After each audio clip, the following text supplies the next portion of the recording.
Before we start, the name is at the top right of the screen. Our female protagonist is currently about to demolish a single-family home. She is operating an excavator. The reason is absurd. It's because the author killed off her favorite character. It was the fantasy military novel by the author Park Myung called The Dawn of Repentance. It briefly became a hot topic in the early stages of serialization due to intense action scenes, churning out 10 episodes a day as if it were a factory, but its remarkable readability, marked by one sentence per paragraph, along with scathing critiques, it became a legendary novel that drove early readers wild. However, there were readers who couldn't let go of this trash novel, even up to episode 3504, including 30 or more people like herself. The reason they couldn't let go of the poorly written novel was simple. The settings and characters in this novel felt so real, as if they actually existed. The author was truly a killer when it came to creating settings. They were real otaku for it. She was such a passionate fan of the author to the point of even becoming the representative of the fan cafe, but she decides even that's over. After today, the author should not have sent her favorite character Sion off like that. She thought to herself, her prince doing such dirty deeds, surviving all the way to episode 3503, and they killed that poor kid off with just some measly disease? Yeah, she could understand Mitchell killing off Mitchell by a car, but what really got to her was the fact that the author teased a solo episode for her favorite Saiyan in advance. More excited than usual, she checked the latest episode. However, she received an unexpected surprise gift in the form of her favorite character's death. To her, the author undoubtedly became a devil. And so, with gratitude in her heart, she is on her way to repay the author with the destruction of their house. Suddenly, a screen appears in front of her, causing her to be startled and wondering, what is this? Why did the TV suddenly turn on? It shows the breaking news in the heart of the city. It is breaking news, and the breaking news says that in the heart of the city, a significant tremor has occurred, and with many more appearing. This irritates her because it's noisy, and she starts banging on the excavator window. As the window splinters from the impact of her fists, she produces a piercing shriek of surprise, realizing in that moment of shock that she has borrowed the excavator from another party, and it is rightfully owned by someone else. She apologizes to the owner, whose expressions are contorted in pure fury. She thinks to herself, but since the owner has never experienced the absurd date of their favorite character, the owner may not understand. She snaps out of her thoughts when she hears the owner's voice apologizing, caught off guard by the unexpected gesture. She asks him, she is the one who should be sorry, so why is he apologizing? It is because he believes, since it's already too late to undo it, they should just go and receive some divine protection. Her mouth drops open, her eyes widen in shock as she struggles to grasp the meaning behind his mention of divine protection, bewildered by his sudden shift into archaic language. She flinches in shock when she realizes she was just hallucinating about the owner. She wonders, is she losing her mind because it's late and she is tired? She strikes herself in the head with considerable force and tells herself to snap out of it, reminding herself she has to destroy the author's house. Suddenly, her vision blurs, and all she can perceive is a profound abyss of black darkness. She chastens herself that she should not just hit her head recklessly. But to her horror, as soon as she thought that, she opened her eyes. The steering wheel that was in her hand disappeared and countless memories just brushed past her. Perplexed, she wonders, what is this? The memories that come to her mind are not the ones she has experienced. She wonders, could it be that she has gone crazy from stress because of the author? It seems quite plausible that's what is annoying her. As she drove the excavator on the highway, she found herself transformed into Mitchell Nephthys. Not only that, but she was also in a state of being imprisoned. Mitchell Nephthys is a character from the Dawn of Repentance. She is the daughter of Nephthys Duke and the heiress of the Nephthys Dukedom. She is known for her magical abilities. She is the owner of silky silver hair and azure eyes like a lake. In the story, she is a notorious villain known for her widespread infamy and nefarious deeds. She is commonly referred to as the Madwoman of Nephthys, but above all else, the most important thing is that Mitchell is one of her favorite characters. The fierceness of her personality was beyond description. She even pressured Sion, who was a prince, to marry her. It then comes back to her vividly, as if it had just happened yesterday. Mitchell lured the drunken Sion out of the palace banquet hall and into the bedroom. She then pushed Sion on to bed with such cheesy lines. At that moment Sion, boasting his impressive 29-inch waistline, led down his long black hair which cascaded down to his slim waist. Like a condemned prisoner, tears fell from his dark and deep eyes as he spoke. He silently whispered, "Wouldn't it be better if she just did as she pleased?" This confuses our female protagonist because according to her, at that moment Sion was supposed to reject Mitchell. She wonders why there is a discrepancy between the novel's content and Mitchell's memories. She cannot help but ask herself what on earth happened. She now realizes the author has left out something so important. And if the author wishes to give a surprise gift, he then at least should reveal this episode. Feeling unhappy that she could not destroy the house. Anyway, she sets her mind back to the present because she is now Mitchell. She thinks about her current situation, that she is currently imprisoned. Well, in reality, even in Sen, there's no job for orphans, so it's all the same. Her mind then ponders the perplexing question of why she suddenly found herself possessing another individual. She then recalls the last thing she heard from the owner, who said since it's already too late to undo it, she should just go and receive divine protection. She can't help but contemplate if the hallucination she heard before hitting her head sent her here. She sarcastically adds, "Well, thanks for transmigrating her into the novel." But why? At this moment of all times, the fact that Mitchell is currently imprisoned means she's as good as death. Because in the original story, Mitchell taunts and pressures Sion, and is sentenced to death for insulting the royal family, ultimately dying in episode 121. She thinks so the fact that Mitchell is still alive means it's right before facing the death penalty. But whoever's body she is possessing, she still considers herself a dedicated reader who endured this fallen novel for 3,504 episodes. To her, who knows every detail of the setting, this kind of crisis is nothing to her. The system shows the screen of Mitchell's status. The death row is currently under the protection of Ursh. Experience points are 0. She beams, thinking that is the status window they only get to see in novels. She wonders where she can see it. Having 2 uncommon attack skills is rare. She is surprised. She even has an ultra-rare skill. The skill name is Fusion. She ponders perhaps the reason why her memories and Mitchell's memories have got mixed up is because of the fusion. Her eyes then narrow at the death status. She wonders why is she on a death row. Her jaw clenches in frustration as she tries to find out why she's suddenly on a death row. At least that should be explained to her, right? Suddenly, the system updates and her execution date is announced. It's on D3. She realizes she is the death row inmate, so being on that row makes sense. She is aware right before death. It's natural for some abnormalities to appear in the status. She thinks although there are still 3 days left, if she just gives up like that, there might not be any miracles. She decides first. She can only politely pray for a miracle to happen. Since a while ago, she has been desperately trying to beg for help desperately, but she doesn't know why her tone is suddenly like a historical drama. The screen of the system appears in front of her again. It shows her the dignity of the noble. It states nobles did not bow to just anyone, and as a member of the Nephthys ducal family. One bows only to the nobility of the empire. She thinks to herself, what kind of thing is that? She then mumbles under her breath. Indeed, people are not suited for doing things that don't fit them. She decides from now on she will do things her way. She strikes her feet against the cell. She screams at them and questions, if those guys are deaf, can't they hear she's asking them to save her? She promises them she will do as they say, so please, they should get her out of here. Later in the carriage she is beaming because she is successfully released after overcoming many hardships.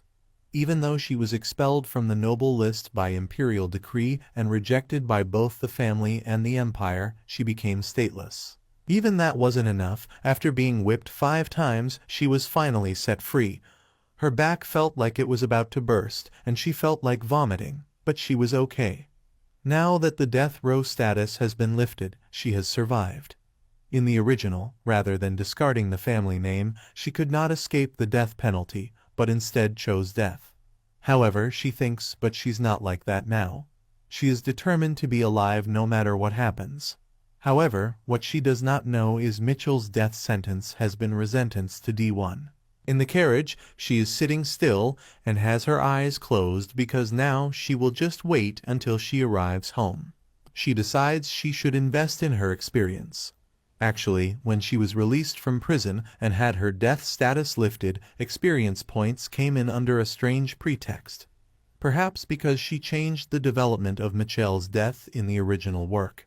She did not expect to perceive experience points like this, but for her, who knows everything about the novel, she already has plans for which directions to invest her skills.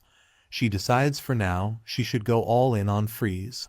In Dawn of Repentance, the system on reaching level 10 in a skill upgrades it to a superior skill. And since Mitchell already possesses the beginner skill, Freeze as an ice mage, investing in the Freeze skill right now to acquire the ice magic skills is a priority. If things go according to plan, using freezing to earn money by subjugating monsters would be possible. Even if she is stateless, she won't have to worry about making ends meet. So for now, finding a means to make money is the priority. When she arrives at the Nephthys townhouse, she rushes to home, thinking since she just got expelled from the Duke's house. Soon the story will be heard by Mitchell's parents, the Duke and Duchess of Nephthys. She ponders before she gets kicked out with nothing, she will just take all her luxury items and leave. Selling just a few of the jewels should be enough to sustain her for a while. When she goes through Mitchell's stuff, she wonders why did she collect gems instead of hoarding gold, which is much easier to convert into money. Still, this much amount is quite substantial. Suddenly, the door swings open. Her teeth clatter in frustration as she glances behind her to see who it is. Scared that it might be the Duke and Duchess. But it's her nanny Elena Leaf. She thinks that this person ran after her after hearing the news. She has been raising Mitchell since she was a child.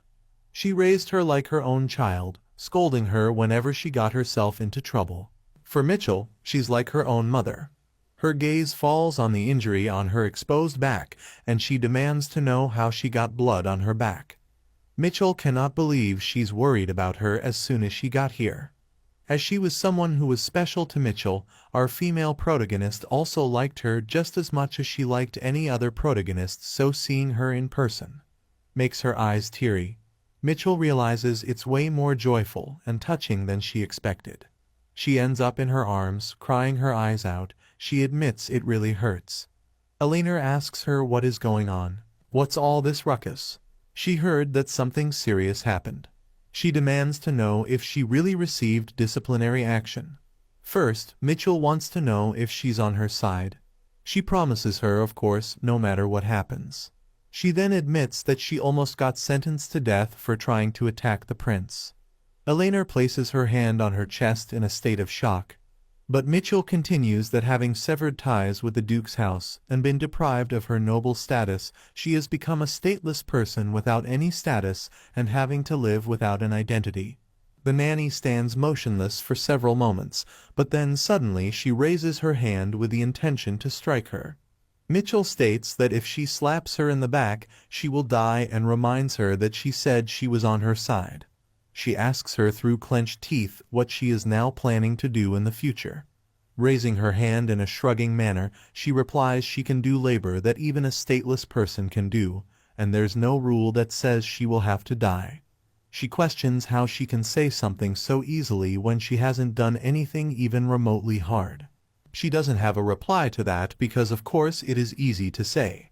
She thinks there is no way that a person must die because this is an experience story. Mitchell might have grown up noble in the Duke's house, but she is different. When she was young, she was taken in by an aunt after her parents died. After her aunt took all parents' inheritance, there was no part-time job she had not done so that she could live. Dishwashing, serving. She did everything. Even when her living expenses were low, she somehow just managed to survive. She believes compared to back then, the current situation isn't much different. Moreover, in just 3 more years, Mitchell will also become an adult and will be able to handle things. She then confesses for now she's planning on taking whatever she can and run away. Elena observes her silently for a while and then announces that she has got to go get something, so she should hold on a minute. While waiting, she wonders what she is going to get. Is she trying to give her some money? And that even when she just has a mouse's tail of a salary, does she have any other belongings tucked away? But to her surprise, she brings her suitcase, announcing that if she leaves, then she will leave too. Mitchell freaks out thinking, so she just went to get her baggage. She tries to tell the nanny to calm down, but she interrupts her, declaring that she will do whatever it takes to keep her alive. So they should go together, and when they get to her hometown, they can even stay at her sister's old empty house. Elena also reminds her she doesn't know what the world is like yet, so that's why she thinks she can survive alone. Mitchell narrows her eyes at her, unable to say she knows very well how to. She thinks to herself, no, it's actually her who does not know how the world is. To sweeten the deal, Elena adds that she has no idea how much pension she could receive as compensation for raising the Duke's child, and she herself cannot even estimate. Mitchell assures her she really doesn't have to, and claims she can live well on her own too. But once again she is cut off by her nanny, who claims but she cannot live. If Mitchell dies, she dies too. Bursting out in tears, she screams at her why would she live without her? Mitchell is momentarily stunned by her affection for her. She then announces they should go, grabbing Mitchell's hand in haste. Mitchell tries for one last time for her to reconsider, but she stubbornly reminds her that no matter what she says she will still follow her. Knowing she won't budge, Mitchell changes the topic and announces while they're at it, they should also visit the Savoy Hotel from Treasure Island and take the treasure map with them. Elena comments she was wondering if she had fixed her bad personality because she somehow survived, but she's still the same. While collecting the treasures, Mitchell thinks she even intimidated the Prince of the Empire. They can handle reading a treasure trove. Above all, she does have the key to the treasure trove, which only the legitimate heirs of Nephthys can use. For her, this is a legitimate treasure hunt. She may have just been stripped off her status, but she can handle this much. Stepping out of the mansion, they find a carriage taxi. Once settled inside the carriage, Mitchell complains about her back, groaning in pain. She questions what kind of carriage shakes like this. Her back hurts so much. But Elena is not listening. She seems somewhere far away in her thoughts. But then she snaps out of it and addresses Mitchell, giving something to her. It's a child's biochip. She discloses with this chip she can live again as a citizen of the Empire. She warns, although it is inappropriate to say this, but she raised her as her own child. Although her child could not use it, she would like it if she uses it. Mitchell's gaze holds softness as she looks at her nanny. In the Crowell Empire, once a person is registered as a citizen after birth, a biochip made of magic stones is implanted in the body to prove one's identity. And this chip must have been used by the nanny's child who died early on. Unable to dispose of it with her own hands, she kept it all this time. Mitchell realizes she gave her such a precious object. She expresses her gratitude to Nanny and promises her she will cherish it.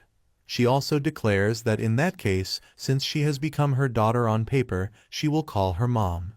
Elena flinches in surprise and asks how could a lowly person like her even dare. She blackmails her nanny that she won't take it, and even threatens that she will throw it away. Bringing it closer to the window side, she asks if she should just throw it away. Elena yelps in surprise, but reluctantly agrees that she can do as she pleases, but she will keep calling her miss. Mitchell raises her fist in the air in victory and declares now she has a mom. Elena stays true to her words, referring to her as miss and asking back for the biochip to keep it safe. Mitchell quickly agrees, addressing her as mom. She then asks her, but to implant this, does she have to go to the city and find someone? And how much does it cost? Suddenly, a sharp pain shoots through her arm as the nanny strikes her. She demands the nanny that if she's going to do something like this, at least she should be given a warning. Elena counters that she has to do it unexpectedly so she doesn't get scared. She questions her nanny, can't she see she's screaming because she's scared? Mitchell Nephthys is 1 hour before the retrial for death row. Mitchell grabs her arms as she mentions that her back hurts so bad, but now her arms hurt too. Eleanor tells her to verify if the biochip is functioning correctly. She states that her child's name was Evan Leaf. Mitchell ponders that it is not a bad name. She wonders what kind of skills does she have this time. The blue screen appears as she wonders if this is Mitchell's status. She wonders if there has been some kind of collision or conflict, although as she thinks about it, she is aware it is not mentioned in the original work. Having one person with 2 biochips is an interesting concept. She wonders could it be that it is just too old for her to recognize, just in case she decides to look in the direction where the chip is embedded.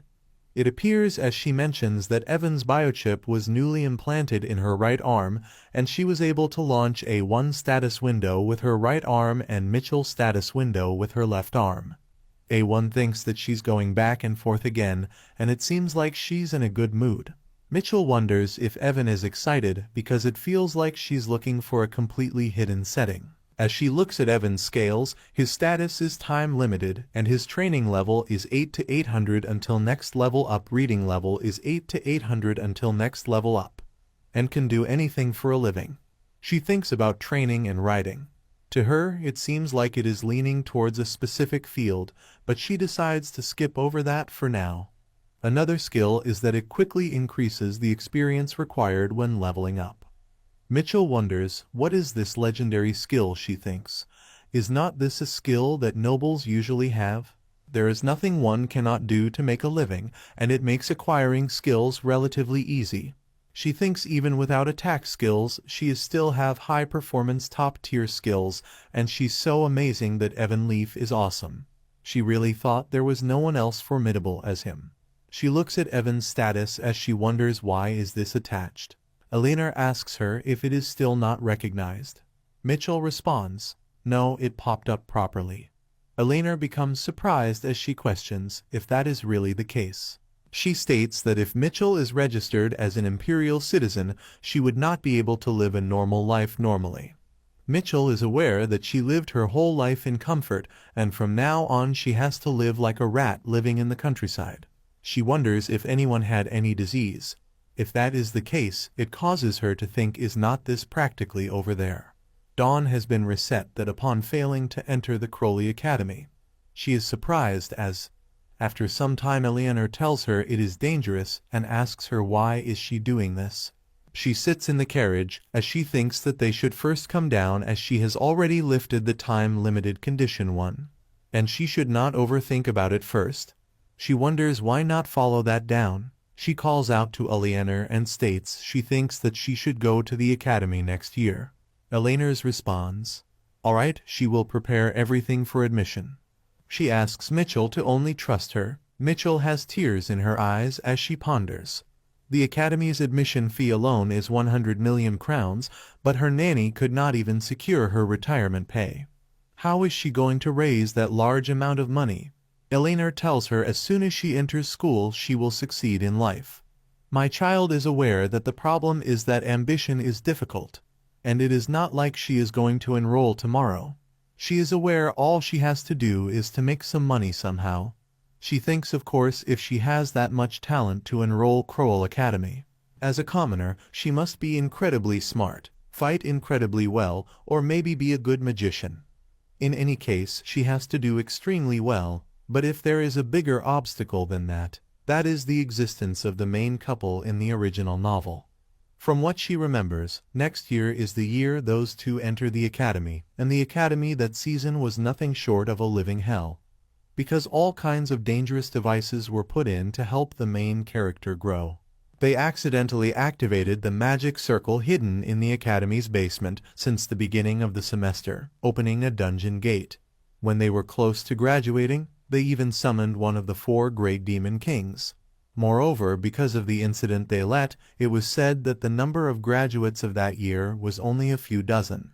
She knows even if she enrolled, it will be difficult for her to graduate alive, but she will die if she does not enroll. Even if she enrolls, there is a high probability that she will die. She is aware that it is definitely worth a try and knows first of all that is the method. She tells coachmen to stop at the first inn. She checks herself in the mirror as she ponders. It is very good. At first glance she looks like a perfect commoner, and if one's wondering why she ended up like this, it is because she barely briefly disguised herself as even. While stopping by the village, she knows it is hard to understand why someone would go to such lengths, but it was all unavoidable because she, Mitchell, is a very slender and beautiful girl, and she must avoid being noticed by others as much as possible. This was because there was a need to hide this brilliant silver hair and all-like face, so with the money raised by selling the money and valuables, she hid her shining beauty by buying clothes and glasses, subtly dull blue hair, unsophisticated round glasses, hair braided into 2 pigtails. Elena accidentally sticks a needle into her face as she becomes worried. Mitchell tells her to not worry and mentions that this dye will fade over time. She tells Elena to give her heads up next time and apologizes for startling her. She informed us, even the freckles meticulously engraved. Elena tells her that she is really the best at throwing shade. She mentions that Mitchell is the most unsophisticated girl that she has ever seen. Mitchell wonders if it is a compliment. Eliana tells her yes, somehow she even smells like chicken poop. Mitchell asks her to leave it there. She wonders that if she looked like this, it would be difficult for even people who even knew Mitchell to recognize her. She wonders what on earth does she smell like. She thinks not everything is ready. They should get going as she gets inside the carriage, mentioning that it looks like it will be little while again. She sits down as she tells Elena that she does not want to get bored on the way, so why doesn't she tell her about her hometown? Eleonora responds this is a list of port cities, and it is such a rural area that she probably have not even heard of. Mitchell is aware that Elena thinks she's a fool. She knows, speaking of Night, the king of beasts, it is a nearby city where a sparrow beast was caught in a trap and sold on the black market, and a bear beast goes up to the capital to find the sparrow beasts and becomes part of the protagonist group. Mitchell tells Elena that she has heard of it and questions is not that the place that were recently developed. She states that she heard it is near the Beast King Tower. Elena responds status right. They say that the scope of activities of Beast Kings and monsters has expanded recently. As Mesok grew in that area, there was more work to do, Elena ponders. It is said that the area around the monster habitat becomes a good environment for magic stones to grow. Mitchell responds it is magic stones. She is aware that magic stones are quite expensive, so if they mine them and sell them, it will work out good before Elena asks her what is she thinking of. Mitchell calls out to Elena and tells her they should go and buy a pickaxe. She's aware she has to earn admission fee. Elena responds that she knew it would be like this. Mitchell thinks that things done ought to be easier than she thought after that. After resting and going for several days, they finally arrived at their destination port city. Mitchell questions if this is the port city she heard it is a rural village. She flinches as Elena tells her that is right. It is a lot more developed than she thought. She finds it unbelievable that the population could easily exceed 10,000 people. She thinks that she was surprised because it was bigger than she imagined, but it does not mean that she does not understand. She's aware that since the sea is just around the corner there is a big advantage in being able to transport mine magic stone by sea. Elena grabs her hand and takes her, asking her to follow quickly. They stand outside of a house as Mitchell asks her if this is the house that her sister left behind. Elena responds yes, that is true, and she becomes down as she knows Mitchell, who lived in a huge mansion, would be living here. Michelle tells her that they should first unpack and say hello to their neighbors. In a small town like this, connections are more important. Elena responds yes, it is right before a man appears. The man questions them. Who is this? He questions, is that Elena? Our female lead asks what this is. Elena responds it is nothing and Mitchell doesn't have to worry about it. The man begins to laugh as he states she left, acting like she would never come back. Considering that she came back with a child, he asks her, does it seem like there was an accident in the capital? Mitchell questions, what is the matter with that man as she curses him? Elena tells her that they should just go in, and that is how he has always been. Mitchell glances at him as he tells her to not be rude. She mentions, is he not scared of a twisted old house with no safety devices? He states if two women live alone and something bad happens, wouldn't it be sad? That night, Mitchell goes outside with an axe as she ponders. If one is a decent citizen of the Empire, they must have at least one big axe. She was born to us is not unusual for such a situation to arise so suddenly. She thinks it is a good night to get into trouble. And even though that man is unable, she does not particularly like. She knows it is true that it is dangerous for two women to live alone, and she guesses that she should follow his advice and eliminate the risk factors. She is following that man as she thinks he's just the type of guy who starts an argument as soon as they meet, and they never know when or where they might pose a threat to them. She knows she cannot leave the guy who threatens the peace between her and her nanny alone. When Mitchell was young, she threw a tantrum to Duke Nephthys and started to raise a drake, a subspecies of dragons, as a pet animal. Young Mitchell took care of the dragon wholeheartedly by limited as well as providing it food to eat. However, after a year that breaks smashed and escaped from its cage due to Mitchell's negligence. It endured 20 people and was subjugated by the guards, and because of that incident, Mitchell was scolded harshly by the Duke. The reason that she is suddenly thinking about this is because Mitchell has a past record of injuring people. And talking about her, she used to work at an errant center before, so she also has a record of beating up several bad guys in the past to subdue them. This means that if these two people are combined together, they can beat a person to that. And that guy decided to mess with the wrong person. She points the hammer at that person as she ponders she should hit him then throw him in the sea after his body freezes. The man then yells it is all BS and mentions if she wants to live here then she should go find a good house downtown. She wonders who is he even talking about. He really stands up and states he is certain that she was fooled by someone because of her personality and everything was stolen from her. Mitchell ponders that she was wondering if he is going towards her house with a suspicious item, but she knows he was just taking care of them. She realizes he was just a normal and decent guy. She thinks that she almost caused trouble here on her first day in this place. She wonders, but what if he is just a tsundere guy, and she just wishes he would stop talking rudely. The next morning he asked her how is she planning to live in such a shabby house with a child. And questions cannot she walk properly. Eleanor asks him to just shut up if he's here to help her. Mitchell wonders what. As she thinks that he was actually close with her nanny, she realizes that she almost caused a big problem. Eleanor calls out to Mitchell and questions if it is noisy.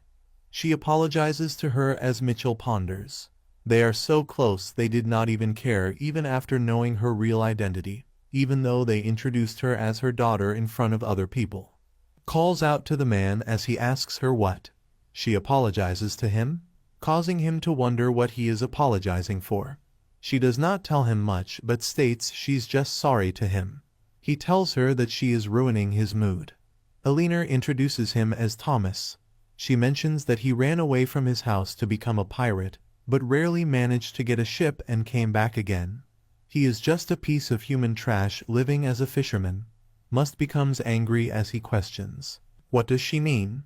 Mitchell tells him it is nice to meet him and introduces herself also as a piece of trash who almost ruined someone's life. Eleanor becomes shocked as she questions. What does she mean that she's a piece of trash? She phoned us that she almost killed a person who did not do anything wrong, so she is trash and he is a fisherman who has a shape. So she is aware that if she does well, this might help her to earn some money. She tells him that she has throwing skills, so he asks her so what. She states she can catch the fish with the harpoon and mentions that he should let her in his ship. Eleanor opposes it. She tells her that she does not know how scary the sea can be. Tom also states that she is still too young to be a seafarer, so he also opposes it. She ponders, just as she expected. Both of them opposed it. She tells them that she already warned them. Eleanor tells her they have not even finished talking and questions where she is going. She knows that she's supposed to die, but before that happens, she plans on saving Tai Tai and changing the plot. Since she's inside the dawn of repentance, she has to earn points by changing the plot. If she earned points just by changing the plot, then this will give her an opportunity to acquire higher level skills and earn money just by changing the plot she knows. And with that money, she can enroll in the academy and get rid of this time-limiting condition. She's aware if she looks around carefully she will find Tai somewhere, but she realizes she still does not see him anywhere. She knows that she cannot find him just in one day, and thinks that she should take up the magic stones and earn money then. She begins to work at and that night and the next day, and the day after that she continues to work. She notices a person in this educated place and wonders if that is Tai. She wonders if he has white hair. Before she realizes that is not him, she wonders who it is. As she thinks about the shape of his pupils, and he even has skills on his skin, so she realizes he definitely is not a human, so he does not care about her at all. She continues to stare at him as she wonders what he is doing. Right then she notices some bees as she thinks he's feeding the wandering beasts and wonders if he's like a cat daddy. She also thinks what is he doing staring in the blank space this time. It's been a week now as she wonders what is going on as he steps towards her, causing her to wonder if he's really coming towards her. He asks her if she's a minor. She ponders that she heard his voice for the first time. She tells him no, she is not, before he responds, "All right." She cannot believe that he just came here to ask her that, and she was wondering what happened because he approached her so suddenly. She decides to continue digging the magical stones today as well. Mining skill level 1 has been created as she thinks she's not even a miner. So why is there such a kind of skill? She thinks she should correct it by saying that she's a miner. She can do everything to make a living.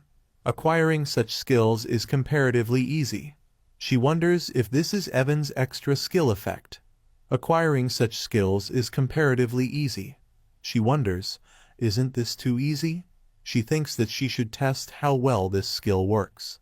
The beast that was discovered while mining for stones, she said she was about to go to the King of Beasts' territory, and now she knows he's threatening to kill her, as he has challenged her to a match.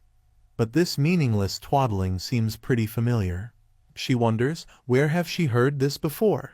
She suddenly remembers as this is how the King of Beasts talk. In the original novel, the King of Beasts was a white folks that seemed more like a supporting character. But he was fundamentally a gentle and generous person. His interactions with humans were clumsy, and he was known for his uniquely awkward way of speaking.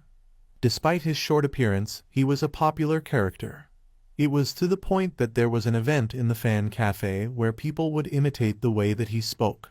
The first person who got first place during this event presented a congratulatory speech and wrote an analytical essay on the tone of the King of Beasts. He tells her he should kill her as she thinks she never knew that analytical essay would come to use for her. She questions by chance did he mean that since the King of Beasts ruthlessly kills anyone who enters his territory, so he would kill her instead so that at least her corpse can be collected. She asks if that is what he means. He flinches and questions. How does she know that? She wonders if it is a trend for the beasts to talk like their king. She thinks it seems he's not the King of Beasts anyway, and he's only following his way of speaking, so he should quit it with the jokes now. She tells him anyway, since he understands he should not worry as she was joking about entering the king's territory. He asks her if that is the case. She mentions that she will share her food with him as an apology. As he eats it, she then questions how is it. He mentions that he guesses today's meal was a success before he makes any correction, stating that it tasted like garbage before he swallowed it. She apologizes to him as she tells him she has never cooked before. He tells her it is understandable if she does not have experience. She thinks that he can unexpectedly talk nicely. She stares at him for a while, thinking that the beasts are actually quite nice as they provide food for the animals in the wild, and they are a lot better than people who act like they know it all after running into them a couple times. She introduces herself as Evan Leaf. She asks him what his name is. As he responds, he is Gret. He asks her if she will come tomorrow as well. She tells him yes she will as he tells her he will return the favor tomorrow. The next day she questions what is all this, as there's a lot of delicious food placed. She is aware this is absolutely legit Korean ritual table. He mentions it is the repayment for yesterday. She questions if he made all these.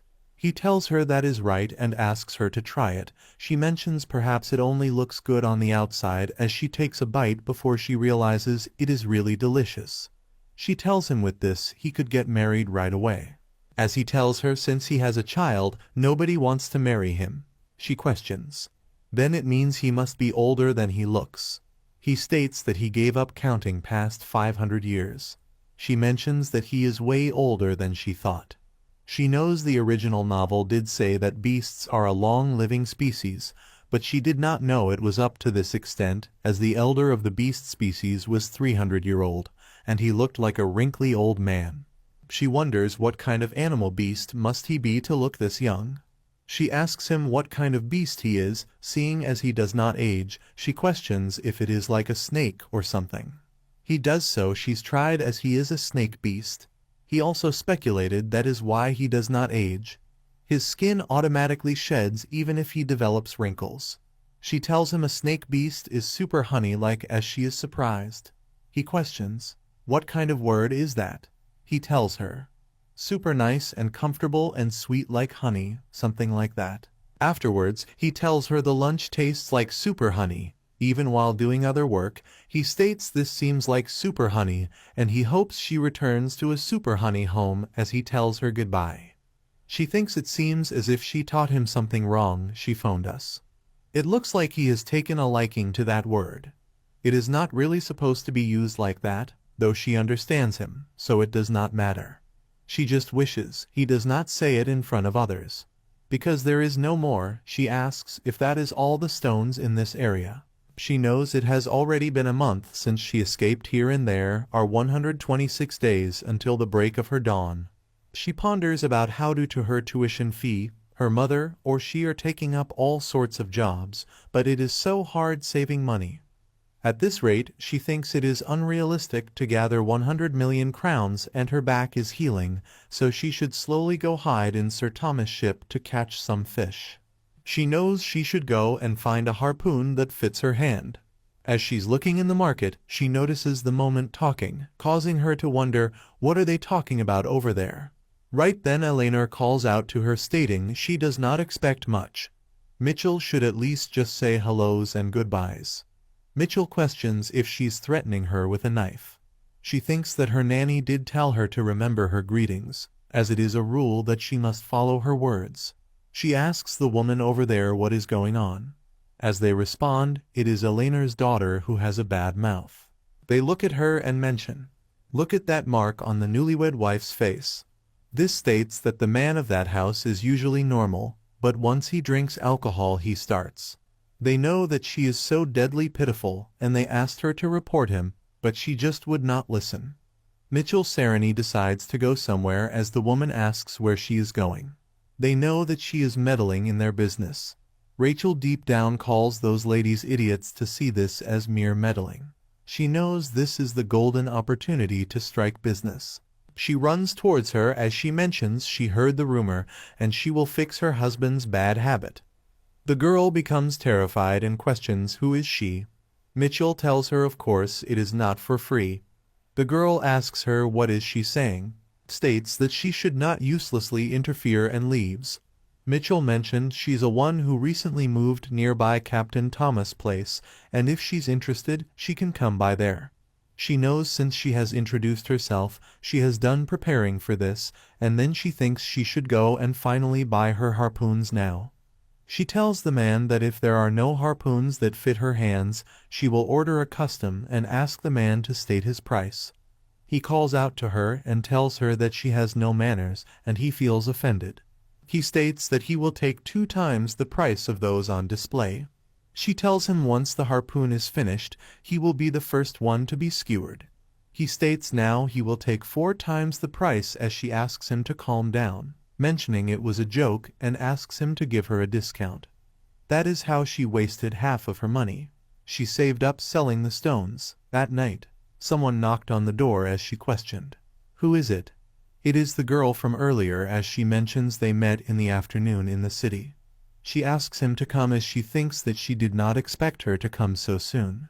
She notices the girl came back with more marks than last time. The girl trembles in fear and asks her if she can really solve this for her. Mitchell's responds of course she will accept payment greater than 1,000,000 crowns. It makes her angry looking at her marks. The girl states that she does not have that much money. She tells her that she can then pay in monthly installments. 100,000 crown amount for 10 months. She mentions she does not do this for everyone, but she made an exception for her. The girl recalls anxious and asks for her assistance. They decides to go now as the girl takes her to the place and questions if she can really fix his habit, with child response of course, as she will monitor him until he fixes it completely. She opens the door as she founders said when she used to work at the errand center, she saw these drunk men all the time. She knows that isn't. She is someone who has a lot of useful skills right now. He suddenly stands up and asks her who she is to barge into someone else's home. He calls out to her and asks her where does she live before she continues to ignore him and thinks and someone who resorts to violence this easily. She throws the chair at him and ponders it yields even harder when counted the same way.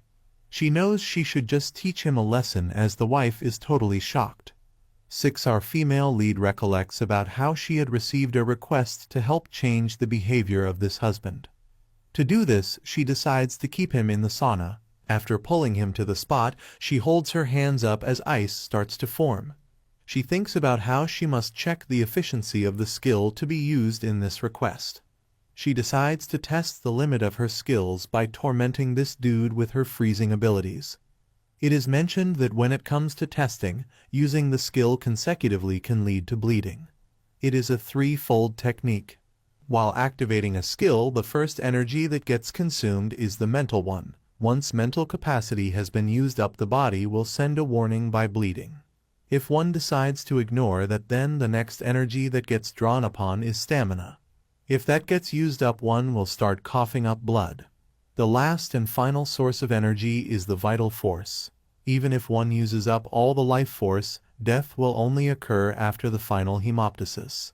Our female lead notes how she is using this theory and recalls how she has continuously used the freeze skill yet has not coughed once.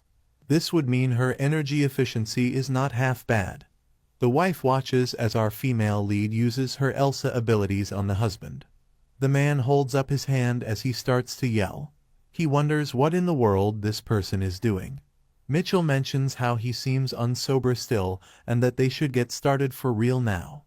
The man questions what all that nonsense was earlier then, to which Mitchell smiles and tells him that he should have treated his wife well. He asks what he did wrong before then yelling out that he did nothing wrong at all and calls Mitchell an idiot. Mitchell then tells him he really hasn't sobered up yet before proceeding to go sicko mode on him. Within 10 minutes we see the dude in tears as he mentions how he won't ever do it again and pleads to be spared. To this Mitchell places a thumbs up and says everything is resolved now. She then calls for the wife and tells her that they should wrap things up here and that the payment due is 100,000 crowns. The wife in fear says that she will get that right away. Mitchell then continues to tell that man that he should know she will be around in this neighborhood. She mentions how if she hears he's being negligent again, then she will come back again. She mentions how if he messes around, she'll delete him. Our female lead is then paid by the wife, and Mitchell tells her to pay the rest when she can. Mitchell also says to feel free to come see her again if anything else is ever needed. To this the wife smiles before thanking Mitchell and telling her to take care. A week would then pass. Rumors moved along rapidly and many requests were sent to the errand center. Our main character was able to solve many problems and earn up to 5 million. Her level also rose rapidly from using the early key and throw skills to help solve incidents. Her throw and freeze are both at level 6 now. As she then starts to stretch, she mentions how quite a bit of money has been earned and that she needs to start focusing on finding Tai. Due to this, she has decided to invest in a health skill which may look like it means nothing. As she runs, it is revealed that this skill is at level 7. While rapidly sprinting, she mentions how her speed is not half bad and that the health skill is even better than she thought. She smiles, thinking she'll find him in no time if things carry on like this. She then turns her head to find a report saying her detection skill has been started. She comes to a complete halt. She stands silently for a moment thinking about this skill before then wondering why it suddenly appeared. She wonders if it's because of Evan's extra skill, and that just by trying it was already there. She moves her glasses up with a smile as she mentions how unbelievable this is. She raises her hand and yells detection as the skill activates. She mentions being able to see the topography and hearing even the slightest sounds. She even hears some birds chirping. Her eyes then turn as she wonders if it is over there. She mentions how she never thought she'd find Tai this fast, but she is very lucky. She notes how this is all for experience, but that she is curious to see a beastman other than Gret. She mentions how Tai is also an important character in the novel and really wants to see what he looks like. The bird continues to chirp. She stares blankly as she wonders if this is it. A bird stares back at her as she wonders if this is really him. The bird is actually stuck in a net as Mitchell wonders how it could be so stupid. She recalled how he got trapped in the novel and taken away. She recalls her thinking it was a very serious matter. She wonders if it was really due to incidents like this that he got caught. The idea is to set up a spot where the birds can pass through and perch. The rope has flimsy tension which keeps the birds from taking off properly. She thinks about how simplistic this is. The way out really is to just let go of the net and fall down. Our female lead then wonders if bird persons started out as bird brains. She notes how the bird is holding onto that net for dear life right now. She does decide that this is very convenient and easy for her. She can gain experience like this by changing the plot. She holds the bird as she tells it to stay still as she sets free. She mentions how if she does this, then it will be done. As she looks up, she mentions how the experience came through right away. She then says we're pretty much done here as she yeets the bird. She says goodbye and mentions to not get caught in the future.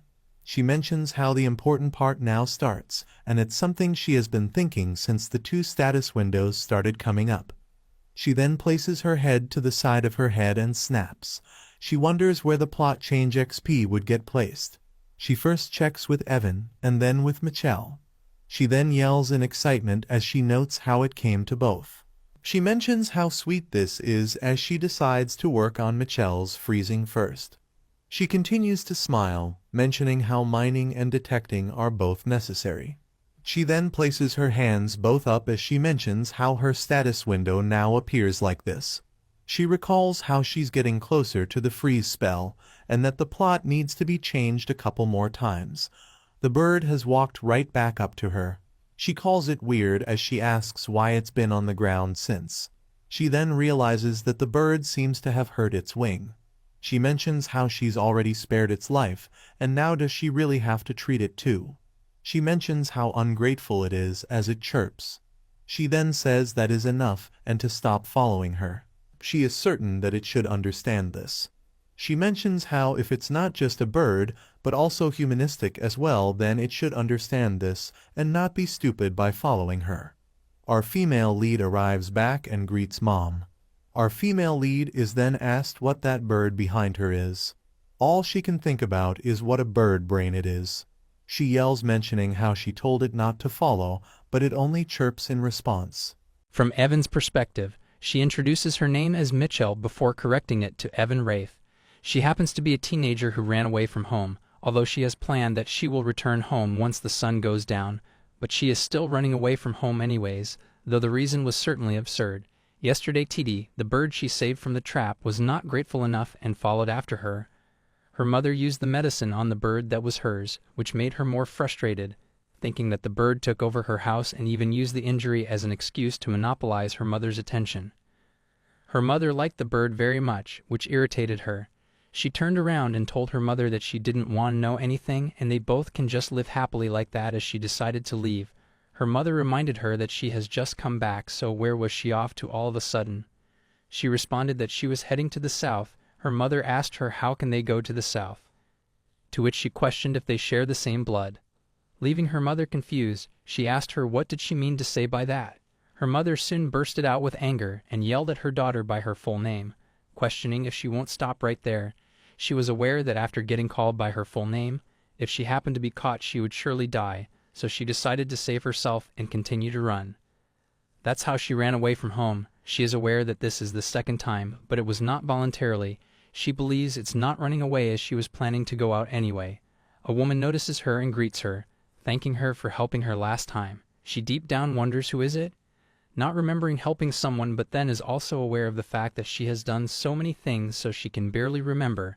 The woman reminds her that last time after she found her child who ran away from home, her child's habits have completely changed. By this she remembers that this is the person who asked her to find the youngster that ran away from home.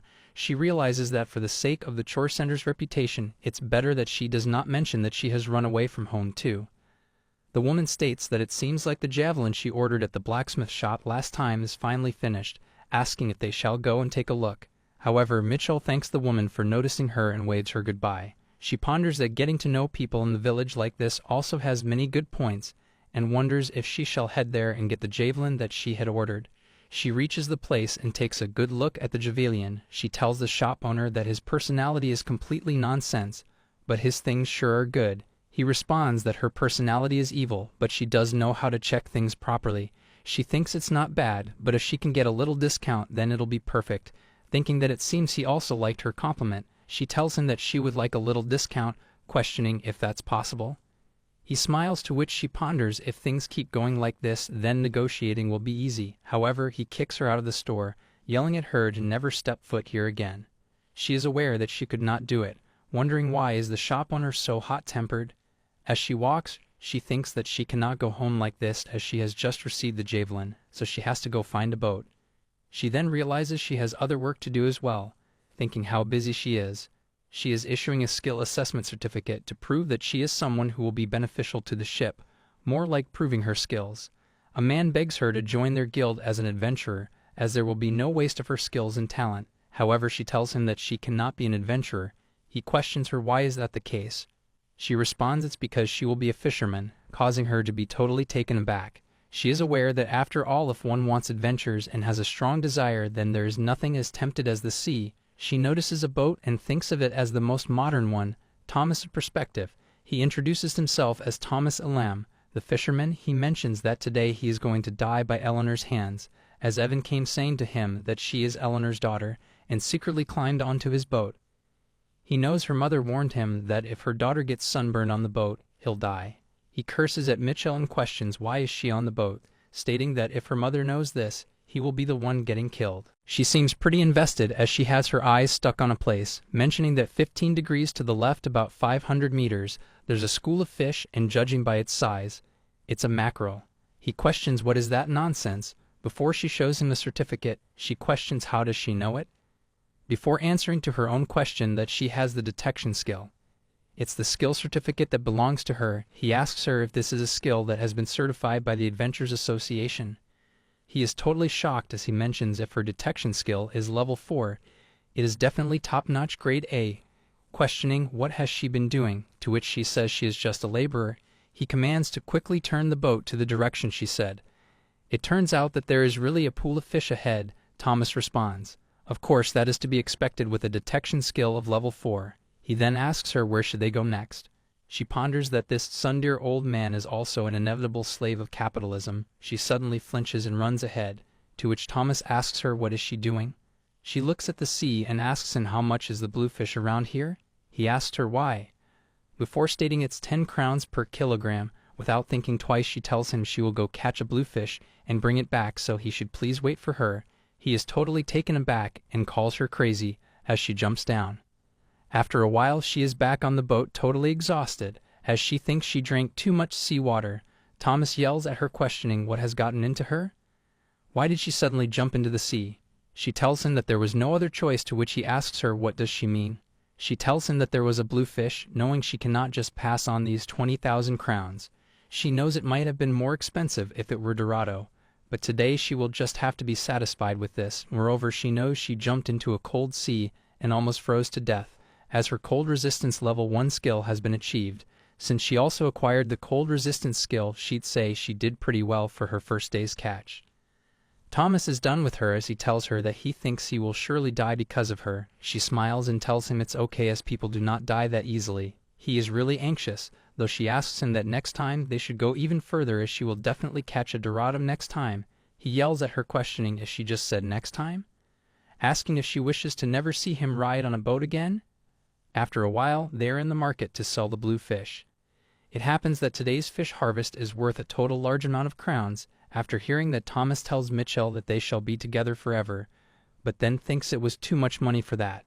That afternoon at Evan's house, Thomas asked her mother that isn't it better that he take care of her rather than her working in an unknown place? He tells her mother that he will take good care of her, so next time, before he pauses, as the expression on Eleanor's face is very frightening, Eleanor kicks both of them out of the house. That is how Mitchell became a regular crew member on Thomas's boat. She thinks that tomorrow she will definitely catch some mackerel. Eleanor's perspective. Her name is Eleanor Leif. She is the former nanny of the Duke of Nephthys. She is on my way back after giving the young lady a good smack on the back. She knows that fishing is ultimately just a means to get money for tuition fees, but Mitchell ran away from home, stating that today she must catch mackerel for sure. Eleanor thought, can't she do it a little moderately? Thinking, what on earth does she do to earn so much money, although she earns an enormous amount? Because of the constant visits from the townsfolk looking for Mitchell, her worries are not easy to contain. One day, even the branch manager of the Adventurers Guild came and begged, asking to please let her register as an adventure. The Youth Association, the Elderly Association, and even the Women's Association, people of all ages and genders, have been searching for Mitchell, leaving them with no quiet days lately, and on top of that, even kids have been offering money to her. She cannot believe Mitchell would resort to taking advantage of kids for money. It turns out that among the parents in the directory there, Mitchell seems to be known as a babysitter. Surprisingly, all of this happened within just 1 month of living in the directory. Eleanor thinks that she does not know. Compared to when they first met at the Duke's estate, she seems to have grown up decently. She still cannot figure out what is going on in Mitchell's mind. She asks Titi, the bird, if it's weird that she's worried, because she thinks that Mitchell is very nice, to which the bird chirps shockingly. Eleanor thinks that the thing is, it's like Mitchell has become a different person. She used to only see people as things, not as individuals, not even caring about how many people in the family someone might have, and thinks that was not she just a crazy person. The only humans she considered equals were her own parents, the Duke and the Duchess, and she even thought of the royal family as being beneath her. But still, even if it's just out of obligation, would not it be nice to show some respect for someone who raised her for a lifetime? She knows that she used to be like that for sure, but now her personality has brightened up. She cannot believe that she gets so along with the people in their neighborhood. It really feels like they are going to live a long time. Thinking, was being in prison a turning point in her life? She never thought the day would come when Mitchell would become a decent person. Anyway, she is aware that now she has decided to live her own life, so she will not cause any more trouble, right? At the same time, the distant sea. Mitchell throws something in the sea. Thomas asks her, what did she just throw? She smiles and tells him it's nothing. He seems taken aback as he questions if that is the case. He wonders, what is this? An unmistakable feeling of unease. It is really nothing special. Back then, when her mother told her to hurry up, she found something. She found a key and they could open the gate. Her mother had told her that if she has found it, she should come on out quickly. The last thing she brought when she left the house, it was the heirloom of Duke Nephthys, Nephthys family. Magic Nephthys, a long time ago, when water was precious, the Nephthys family would create water. They were able to accumulate wealth by selling water in large quantities to the villages that were suffering from drought. This news even reached the ears of Emperor Cromwell. The Nephthys family was appointed as the source of water for the empire and played a crucial role in supplying water to the capital. So far, this is the story known to the public, but the reality is this. In fact, while digging a well, the Nephthys ancestor discovered a pair of ancient rings. One had the power to absorb anything. The other had the power to expel what was absorbed. The Nephthys family actively utilized these artifacts. Opened the gate by throwing a device that absorbed anything into areas with abundant fresh water. And they would sell the water that the device expelled, amassing great wealth. In other words, the magic Nephthys actually means they achieved everything not with magic skill, but with the water of their artifacts. Furthermore, water pipes were laid throughout the empire 30 years ago, making it impossible to trade water. To continue the legacy of magic Nephthys, they incorporated many wizards into the family. finally giving birth to Mitchell, who possessed magic skills. Anyway, currently that relic is being cherished as the Nephthys family's treasure. But she left the house. She snatched it sneakily, the ring that absorbs anything. She threw it deep into the sea using a tool. Now if she wears the ring that expels and opens the gate with her freezing skill, seawater will come out as ice cubes. And if she aims well and throws with her throwing skill, a perfect natural harpoon without spending a penny. She seems very excited as she mentions that today they are really going to catch some swordfish. Thomas asks her why is she so excited about catching a swordfish. She responds that they are expensive, and she's going to the academy, but she does not have the money for the tuition fee. Thomas begins to cry as she asks him why is he suddenly crying. He tells her that he did not know she had such circumstances. She tells him that she is a very amazing person. He decides that he will then sail the boat for her every day. With a determined expression, he tells her to come out tomorrow as well. Next day, they are told that typhoon forecast today, so he cannot raise the sail. Both of them are quiet, as they know boat ride everyday disappointment in just one day. She is aware that the application period for the academy is approaching, so she needs to quickly gather money. So today, instead of fishing, she will go mine for mana stones. As she is walking towards the place, she notices that it seems like most of the mana stones have already been mined in the safe zone. She wonders if she should go a bit deeper before she notices a man. She calls out to him and tells him it's been a long time. She calls him Gertrude. He stares at her, to which she questions why is he staring at her like that. He states that humans really grow up fast. She responds that she isn't exceptional. He tells her that she is a fast-growing girl, mentioning that she has become much stronger compared to before and asks her if it is all right. Can he touch her? She notices the animal behind him, wondering where is that animal sound coming from. He tells it that it is okay. She realizes it is a white fox. The fox is growing as Gertrude tells the fox that Mitchell does not misunderstand such things. The fox seems angry towards Gertrude as she wonders if the fox is apologizing as Gertrude asked to touch her body or something. She understands because of his taming skill, and it seems like Gertrude is having a conversation with the fox. She tells the fox that it is okay. She mentions that the growth rate is impressive and asks Gertrude if he wants to explore muscles. He tells her yes. It mentions that she certainly understands. She questions if he is curious about whether the reason she became stronger is physical training or related skills. He responds yes, that is right. She gives him the permission to touch her. He grabs her arm and takes a good look. He notices that seeing that the muscles are not sticking, it seems to be the effect off. Before he pauses and questions why did she come today. He's aware that she's truly born to be a miner. She came to mine for gems. He tells her that there are only a few mana stones left ahead. Going further in, she won't be able to handle it. She tells him that it is okay. She will only mine for today and won't come again. He questions what as he is taken aback before he tells her he understands. She knows it is a bit hard to understand this time as the fox is noisy. Gertrude tells Fox there is a way. She wonders in the middle of this he understood. Seems like a cat whisper. He then looks at her and asks her where should he go to meet her. She asks he means that he wants to come to visit her. He responds yes. She shows him the location of her house. The fox ponders that he got it, and that it is a success. The fox's name is Hubert. He is the white fox's envoy, and the son of the regent and the representative of the 120th generation king. There is a long story behind why he as the regent's representative is here today with his father. A few days ago at the Beast King's tower, his father mentioned that he is going to meet Mitchell again today.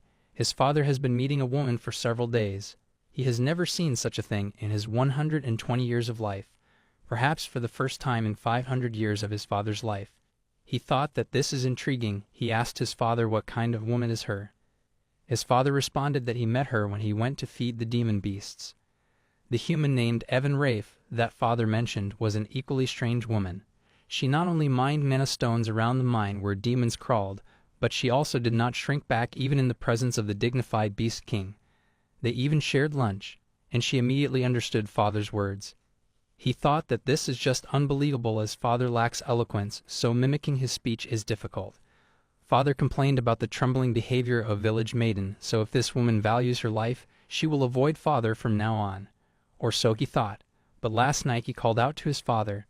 As his father said, it has been days since Evan came to mine for mana stones. To which he wondered if that was the reason that he skipped his meal because of that woman. Now that it has come to this, no matter how pitiful the woman is, there is nothing that he can do. He decided that he will do whatever it takes to bring that woman and father together. He was just about to set out to catch Evan with father. But to his perspective, Mitchell seems pretty scary. He looks at her as she wonders what is with this pressure, and he cannot believe that this is a 17-year-old human woman. He knows that she is lying, as even a top-notch warrior would not exude such a sinister aura. At this point, it is mana stones that she is mining, not demon heads. It is a relief that she is not here for anything more. He guesses she has about 3 ultra-rare skills, plus there's a faint magical aura she emits. If she is like this at 17, how much stronger will she get as he grows? He knew, as expected, his father's eyes are accurate. This woman named Evan is the perfect companion for him. She is qualified to be the mother of 1,000,000 demon beasts. She tells Gertrude that is her home. The fox thinks to be able to recognize a potential mother at a glance. Father is truly a person to be respected. The humiliation and disgrace he has received for not having a mother is now over. He decides that he will support his father with all his power.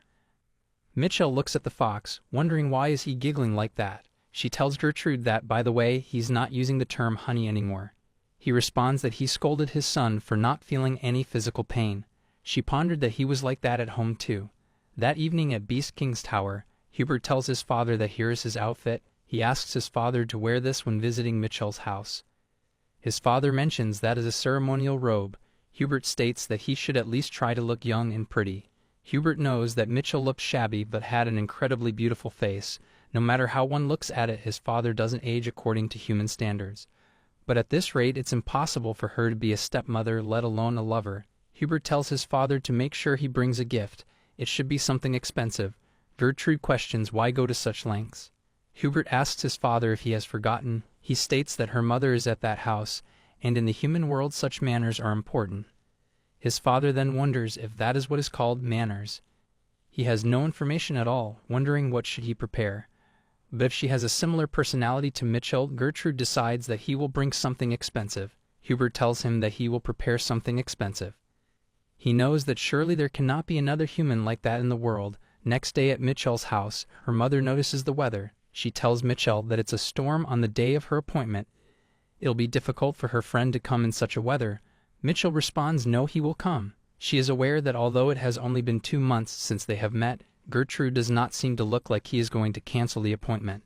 It's particularly because she had expectations for this first appointment with her first friend. She realizes that her friend has came. Mitchell asks him to step in as her mother thinks that she surely has gotten weird friends. Gertrude does not seem in a good mood as her mother asks him what's going on. Is he okay? Mitchell notices his clothes. Her mother asks her to get him inside.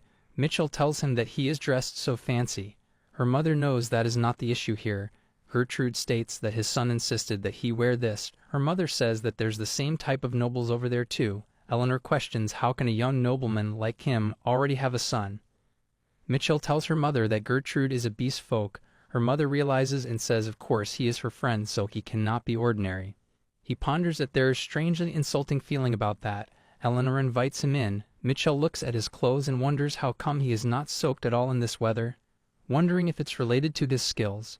After some time, Gertrude gives them the gift, mentioning that this is something his son told him to take as a gift. It's a fabric of strong defensive material. Eleanor mentions that he has bought so much. Mitchell sees that her mother seems very eager to receive this, isn't she? Gertrude hopes that she likes it. Eleanor mentions that the fabric is really pretty, it would be perfect for a school uniform. Mitchell mentions that she only wear clothes made in Lionel's workshop, Empire's top-class workshop. Eleanor then asks her what about the clothes that she is wearing right now. She responds that honestly she thinks it's more like rags than clothes. Her mother gets angry at her, telling her that someone sewed it. Gertrude ponders that her mother seems to have a similar personality to Mitchell. Eleanor tells him that it seems like he can sleep here since it's storming outside. He responds that he has to go back home since his son is waiting at home for him. Eleanor asks him if his son is still very young. He responds no, he just became an adult. Eleanor wonders, a literal adult. Eleanor mentions that the beast nobleman looks really young. Mitchell looks at the bird and questions why did it come out again. Eleanor becomes excited, mentioning that Titi is here too. Gertrude questions Titi. Eleanor mentions that this is the name of the sparrow and realizes that she forgot to introduce herself. She understands that she forgot to greet him properly and tells him that her name is Eleanor Laith. He tells her that he was late with the greetings too. He decides to introduce himself properly. He mentions that he is the Beast King Gertrude. Her mother is totally taken aback before she yells, What does he mean? Her mother takes the bird away as Mitchell asks him if he is saying that he is one of the 4 demon kings, the Beast King.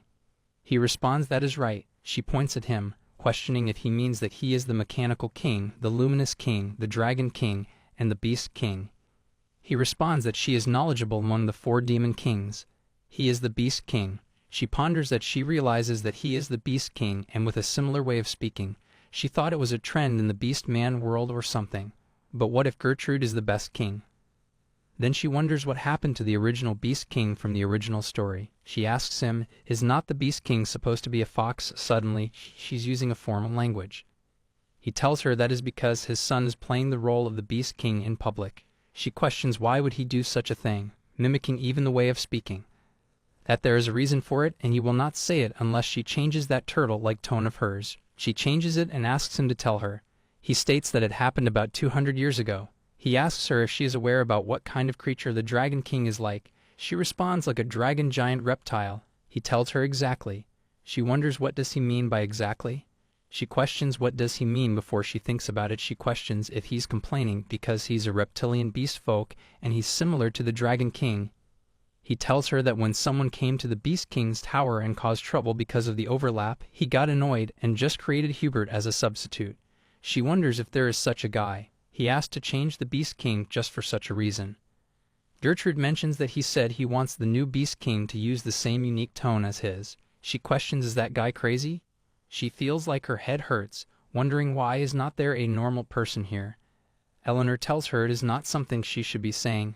Mitchell thinks that she should just forget it and let's just forget everything. Like if the characters overlap between the Dragon King and the Beast King. If the newly adult 100 fox imitated his father's tone and spoiled the concept, she did not hear anything. She knows that Gertrude is the beast man she met when she went to the quarry for the first time. He is her first friend she may hear, and that is all that matters. She knows her friend speaks in a strange tone and is actually old.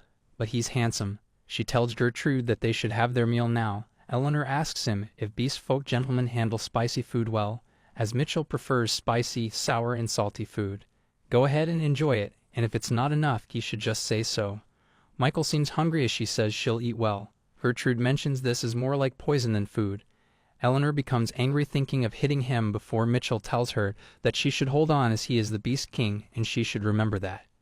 She knows before Mom gets more upset she should just send him back quickly as they might end up causing a big accident if this continues.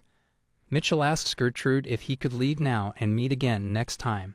He tells her that now that he thinks about it, his son asked him to come and tell her something. She questions. What did he say?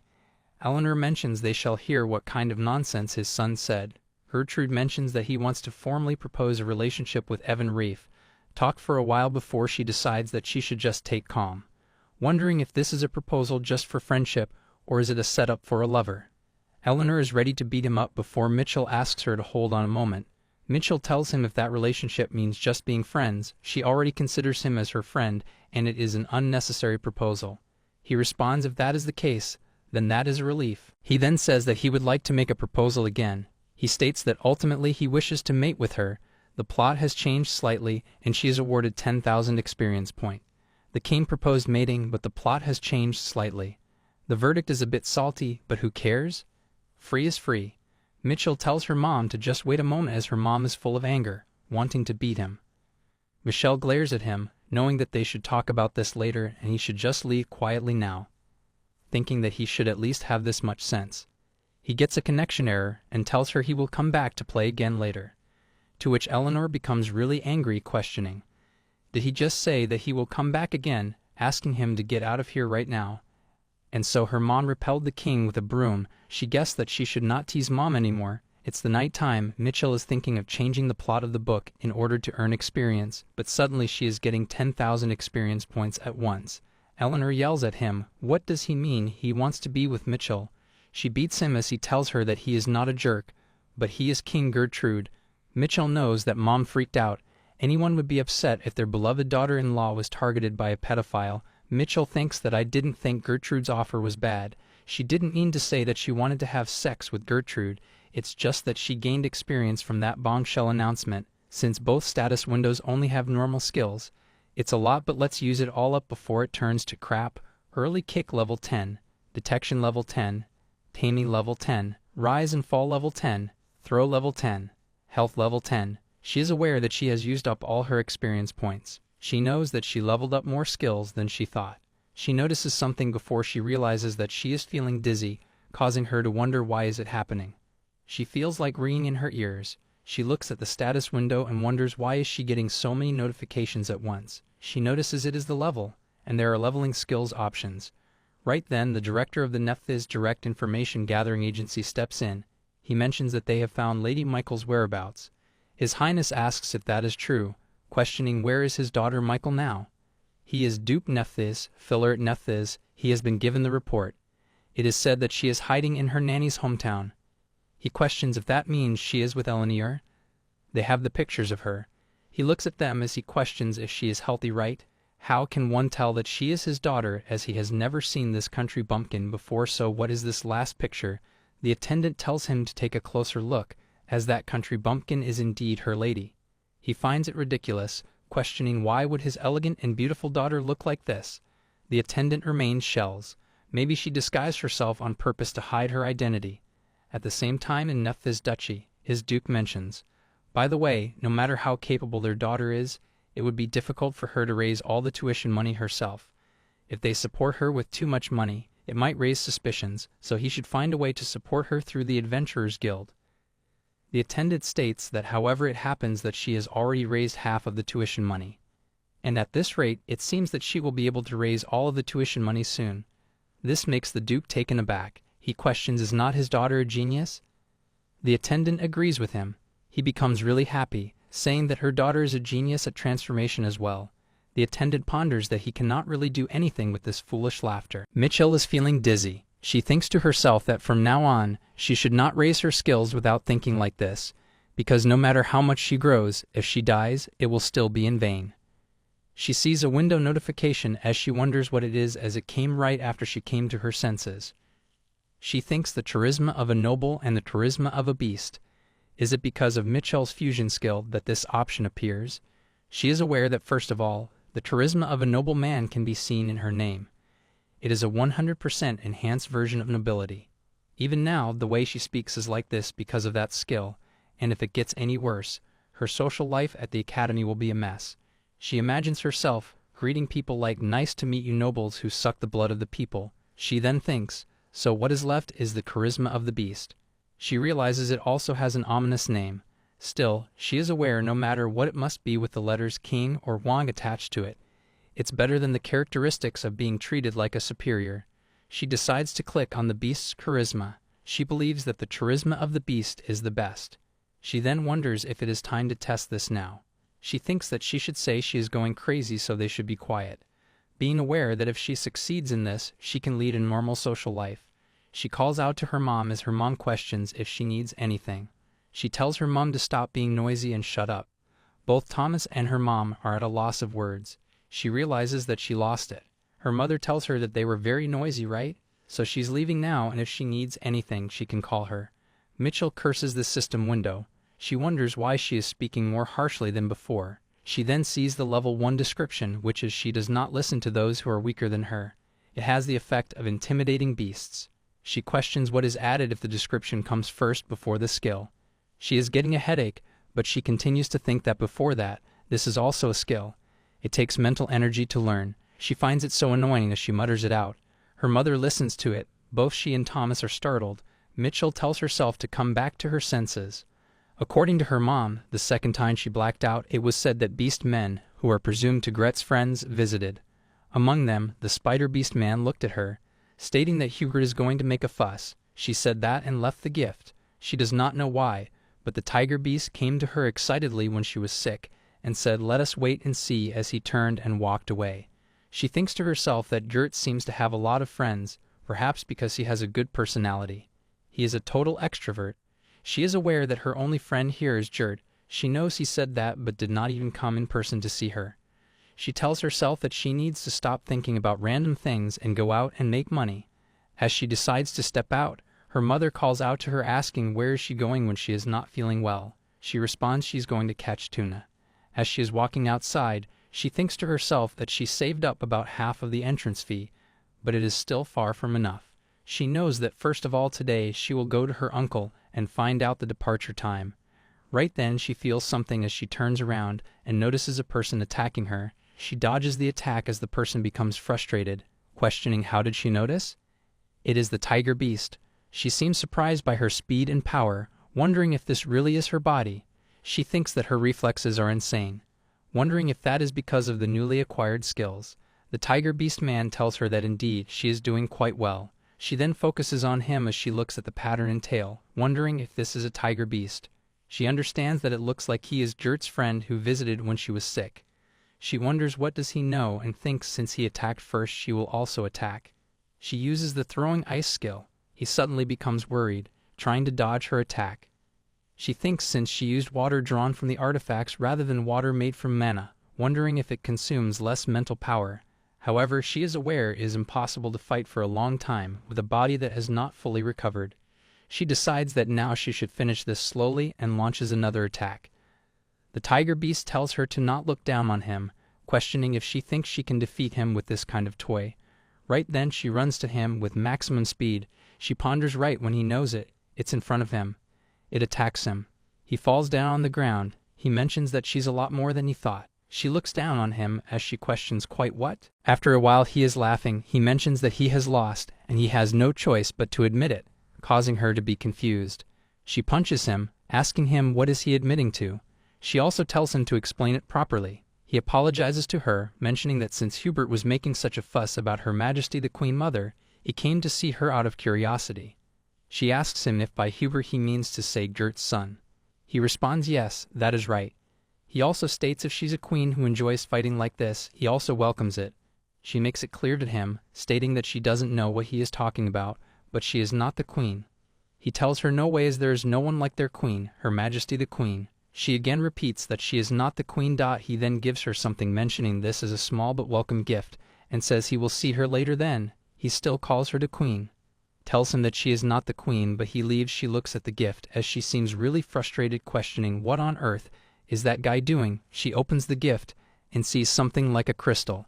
After a while in the Adventurer Guild, the salesperson tells her it is the core of a demonic beast, and he will give her 10 million crowns for it. As she thinks he was a very generous bastard, like that with the money earned from selling the demonic beast's core even after taking one step closer to achieving the entrance fees. As usual, she worked at the errand center. One day while fishing, she even ends up fainting. However, she finally got tuna. Realizing that she made a fortune, everyone becomes really happy that she sang a tuna song and ended up catching it. Thomas congratulates her and asks her if she can go to the academy now. She thinks to herself, just how much trouble did she have to go through to catch this one fish? She knows that if she sells this now she can go to the academy. She has tears in her eyes as Thomas asks her why she is crying on this good day. She coughs up blood as Thomas is suddenly shocked. He is unable to take hold of the situation as he questions why is she vomiting blood again? She achieves the academy entrance fee in 3 months. She opens her eyes, noticing the ceiling. She ponders that the ceiling is so familiar. She remembers catching tuna on her uncle's boat. She guesses that she passed out right away because she overexerted herself. She wonders if they were the one who brought her here. She thinks to herself that the people of this village are so talkative and unnecessarily friendly. She finds it such a shame to leave. She really wants to live here with her mom forever, but the deadline for day and application submission deadline are just around the corner. Moreover, by this time, the rumor that she had a lot of money would have spread throughout the neighborhood. If this happens, her mother could be in danger too, so it would be better to pay the entrance fee quickly. She knows that she will still worry about her mom while she is away. Since she go fishing, there is no one to stay with her all the time. She then notices the bird sleeping as she wonders why is the bird sleeping. Her wings have already healed a long time ago, but it seems like she has no intention of going back. She then thinks about it, thinking that this bird is also a beast, right? She wonders why did not she think of this before. A beast man would be stronger than a middle-aged woman anyway. She knows it will be enough to protect her mom. She grabs the bird and tells it to stop crying and open her mouth. She tells the bird that she knows that the bird is aware that she knows about it being a beast man. She tells the bird that if she does not change within 5 seconds, she will kill her. She starts scolding before the bird changes her form, asking her to not do that. It is a girl as she starts crying, saying that she is sorry for staying quiet for so long. She is not wearing any clothes as she asks her to please just cover her. Mitchell notices her, thinking she looks like 10 years old. She covers her and tells her that there is nothing to be sorry about, as when she goes to the academy, she cannot come here except during vacation, so she'll have to take care of her mom in the meantime. She also tells her if she refuses, then she will break the seal of the human-friendly Beastman village, and because of that she will write a poster on the bulletin board in her hometown saying that she ran away out of fear of being punished and was caught in a trap. This scares her as she questions how did she know it. She was from a human-friendly Beastman village near Elam. Even if they are friendly to humans, in the end the Beastman was just one of the members of the demon tribe. Most humans have ostracized and discriminated against Beastmen. The Elam people make sure that the nearby beasts don't harm them. She does not really care, but perhaps it is humans who reject Beastmen who pass by, as there was a barrier set up to prevent the Beastman from attacking the village. That is how important the barrier is. She knows the brat who punched her while fooling around is none other than Titi, and who ran away from the village and was caught in a trap. The story about this warrior began known, so she remembers it vividly because it was around episode 290, right before Titi died. Mitchell tells her that she will take care of the house while she's away, and she knows what will happen if her mom gets hurt, right? Titi agrees to it, and in her mind, she seems pretty happy. She thinks that it worked, thinking she thought she would not be able to return because the village barrier was destroyed, but now that she's here, she'll have to reveal her identity to her mom and live with her forever. She runs to Eleanor and calls her mom. Eleanor becomes shocked, yelling that there is a thief. Titi seems hurt that Eleanor did not even listen to her. Mitchell states she's going to leave her while she goes to the academy. Eleanor goes to her, telling her she almost got her head smashed without even knowing that. Mitchell thinks if she was worrying about her mother for no reason. She knows that is how her mother gave birth to 2 daughters in 3 months. She goes out as she is aware today is the day that Gret invited her to the Beast King's tower as a thank you for inviting him last time. This time he said he would treat her. She thinks it was disappointing not to see her nose bleed after falling, but she knows the timing is perfect. She is aware that she should say hello and let him know that she will be leaving soon. She calls out to Gret and questions if he came to greet her. He looks at her as she questions if he got home safely last time. She questions why did he come this far to meet her. He does not know how to respond before he extends his hand. He asks her to hold his hand. She's totally taken aback before she questions what does he mean to say. Does he mean to walk hand in hand? He becomes embarrassed before he tells her he does not mean that, stating that beast men born in the Beast Men Tower can use the return skill, so she can come with him. She can get to the tower in one go. She understands it. Then she mentions if that were the case, there was no need to be embarrassed as he has touched her body before too. He says that he does not know why he did that either. She then grabs onto his hand, questioning if she can just hold it like this. He states yes, and this is her first time, so she might feel dizzy, so she should close her eyes. She then closes her eyes for a moment before she opens it. She finds herself in a different location. He tells her that this is the top floor of the Beast King's tower. She is totally shocked as she questions if this is for real. She knows it is the Beast King Tower. The Tiger Beast Man and White Fox Beast Men she saw last time are all here. She notices the top, finding it luxurious, and thinks everyone is gorgeous. Right then, she suddenly feels like it stinks as she calls out to Gret. He asks her why is she calling him as she tells him she needs to go to the bathroom.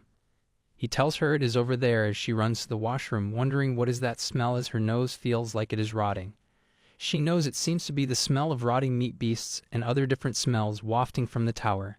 Her senses are sensitive thanks to her superhuman skills. He can hear them having a conversation as the tiger beast asks isn't she too sensitive, as questioning if it smells too much. The other one is embarrassed as stating that she said before too to remodel and then call her. Hubert always said that he smelled it. They probably do not know because they are used to it. Gret becomes really embarrassed as he wonders if it really smells to the extent of throwing up like that. He calls out to Even and tells her to get out now. Right then Hubert appears and takes her out while calling his father an idiot. He runs from the tower while apologizing to Evan, telling her he is sorry for calling her without any preparation and asking her to wait for a minute. Meanwhile, she is feeling very dizzy. In the end, she got off halfway and vomited. Hubert asks her if she's okay. She responds that she is fine. She thinks now that she has gotten off and breathed fresh air, she's feeling a little better. Hubert apologizes to her, telling her his father did not ask her to leave because he disliked her. She tells him she knows as he said he would call her back later, so he told her to go back for today. Hubert becomes startled, questioning how did she know? She tells him that is because he has no reason to be mean to her. She already knows his personality, so she will not misunderstand anything just because of the tone of his voice. She knows. When she came out, she saw that he looked shocked. She wonders if he heard anything. Hubert tells her he will invite her again once he finishes remodeling and he will get rid of the smell. She tells him all right before she wonders. Wait a minute, her back is bent over. She realizes the charisma of the beast is not activated, which means this guy is stronger than her, thinking no wonder he is the Beast King's representative. Hubert states that he is glad she did not misunderstand. She is aware she could not even bow her head to Uncle Thomas, as it was her limit. Hubert took her back near her house and then returned to the power. It was only after seeing his back that she realized it. She went to see Gert for the last time today to say goodbye. That night in her house, she pondered to herself that Gert will probably be hesitant to see her until the tower is fixed. So she guesses she can just leave a letter for him through Titi. She has also packed all her luggage that she needs to take with her to the capital. And she has already bought a horse, so she is all set. She thinks she will have to leave home tomorrow early in the morning if she wants to get to the capital, to make her school uniform and earn some money. She knows when she is in the academy, she won't be able to see her mom for a while, so she takes the pillow and runs to her mom. She decides that she is going to sleep with her mom today. She sleeps hugging her mom, as in the middle is Titi, who thinks it's her spot. Her mother wishes for her to sleep soundly. The next day, as it is time for her to embark, her mother tells her to take her words to heart. She states that she should always take care of herself, and she should eat well and take her medicine regularly since she has been fainting a lot these days. If the noble kids bother her, she should tell them that she is Nepti's successor, and smooth things over. Mitchell tells her mom that if she does that, she'll be kicked out. Her mother states even so, it is not good for her health to hold it in, to just smooth things over, stating that she is good at it. Mitchell responds, her mom really knows her the best. Mitchell then calls out to Titi. She gives her the installment ledger, mentioning that when it is time for the clients to pay, she should collect the payments properly and also conduct a patrol to ensure the after-sales service has no problems. She asks her if she can entrust this to her. Titi wonders what kind of life has her sister led. Mitchell tells her mom that she will come during vacation. Her mother wishes her best of luck. Thomas and the villagers are standing to say her goodbye. With tears in his eyes, Thomas tells her to make sure she passes the academy and comes back.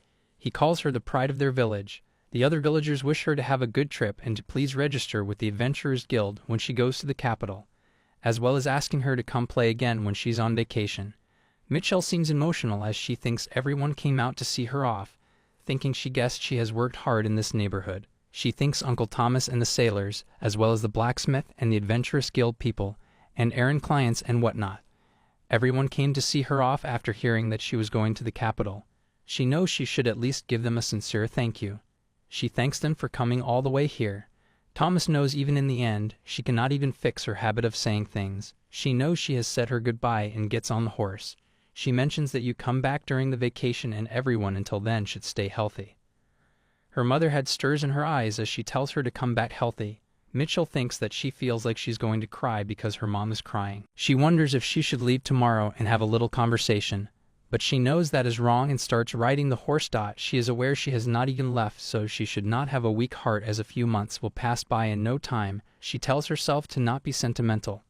After setting out like that, she ran almost non-stop thanks to her riding skill.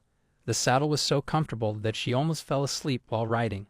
As she went along, she robbed any bandits she passed by, so she was able to avoid getting bored and prevent drowsy driving. After 4 days, she notices something as she wonders, is that a town over there? She wonders if she already arrived at the capital of the Kroll Empire, Crown Police. Upon arriving in the capital, she decided to proceed with the most essential tasks first. First, she would sell the horse and pack her belongings at the inn, and then, most importantly, make her uniform with the favorite Gert gave her. She thinks it has been a while since she has done this. She says goodbye to her raggedy clothes. In Ronell's clothing store, this was a clothing store that Mitchell frequented. They mainly made clothes that were stylish, beautiful, and comfortable, so they were popular in the first place. The number of branches increased considerably as rumors spread that the successor of the Nephthys was a regular customer. She thinks if there is one problem, that is that the reservation line was long and the price has gone up since it became famous. She wonders if she should cause a scene and say that she is the successor of Nephthys like her mother said. As she steps in, a woman looks at her and calls her a peddler. telling her that she cannot come in here with those shabby clothes. She tells Michelle to get out of here right now before Mitchell throws a dagger towards her, scaring her. The woman asks her what is she doing before Mitchell states she is not a peddler but a customer. The woman states that she is going to call the guards before Mitchell tells her to call them, as the academy has extraterritorial rights, so she will not be punished for killing her. The woman then asks, so she's an academy student, but then states what can she do when she's dressing like a peddler. Mitchell punches her, asking her to call her manager. The woman leaves to call for the manager and asks her to have some tea and wait. Michelle knows she got a little angry and just threw her dagger, realizing that she has a bit of a temper. She knows that even though this place is always busy, she has to move her reservation up, but she accidentally caused a scene as soon as she came in. She thinks since she caused a scene anyway, should she try to blackmail them? She suddenly got a prison resistance scale as she thinks no way the clerk put poison in the tea she gave her. She is thankful for her as she made her make a weapon like this without even knowing. The manager appears and greets her, asking her what brought her today to their clothing store. The manager thinks that she can sense something suspicious. Mitchell tells her for now just to give her one packaging box. She's told that they are a clothing store, not a general store, asking if she came to the wrong place by mistake. Mitchell mentions that the woman behind her put poison in her tea, so she should pack it nicely in the box and take it to the guards, as she will file a complaint and have them punished. The manager asks her if that is true. As the woman says, it is not poison, it is just a little laxative in it, because she was angry. Laxatives are considered poison too. Mitchell stands up and takes the cup, mentioning if she doesn't give her the box she will just take it to the guards like this before the manager asks her to calm down, stating there is no way their employee would do that. Mitchell mentions a precious drop has been spilled before. The manager states all right, she will do anything that she wants. Mitchell realizes that she got her. She tells the manager if she says so she has no choice and asks her if she can make her a Kroll Academy uniform as quickly as possible and in the highest quality. Mitchell gives her the fabric as the manager is totally shocked, stating that this fabric is of the highest quality. She mentions it must have been tough to find and asks her how did she get it. Mitchell wonders looked at how her attitude shifts. She thinks that all craftsmen are the same. She wonders if it is such a good fabric. Mitchell tells her that she got it as a gift from a friend near the Beast King's tower. The manager tells her that she has got a good adventurer friend. It is such high-quality stuff, and she could make it into clothes without using a blade. Mitchell asks her if that is the case. She wonders if the manager means to say it is that good of a fabric.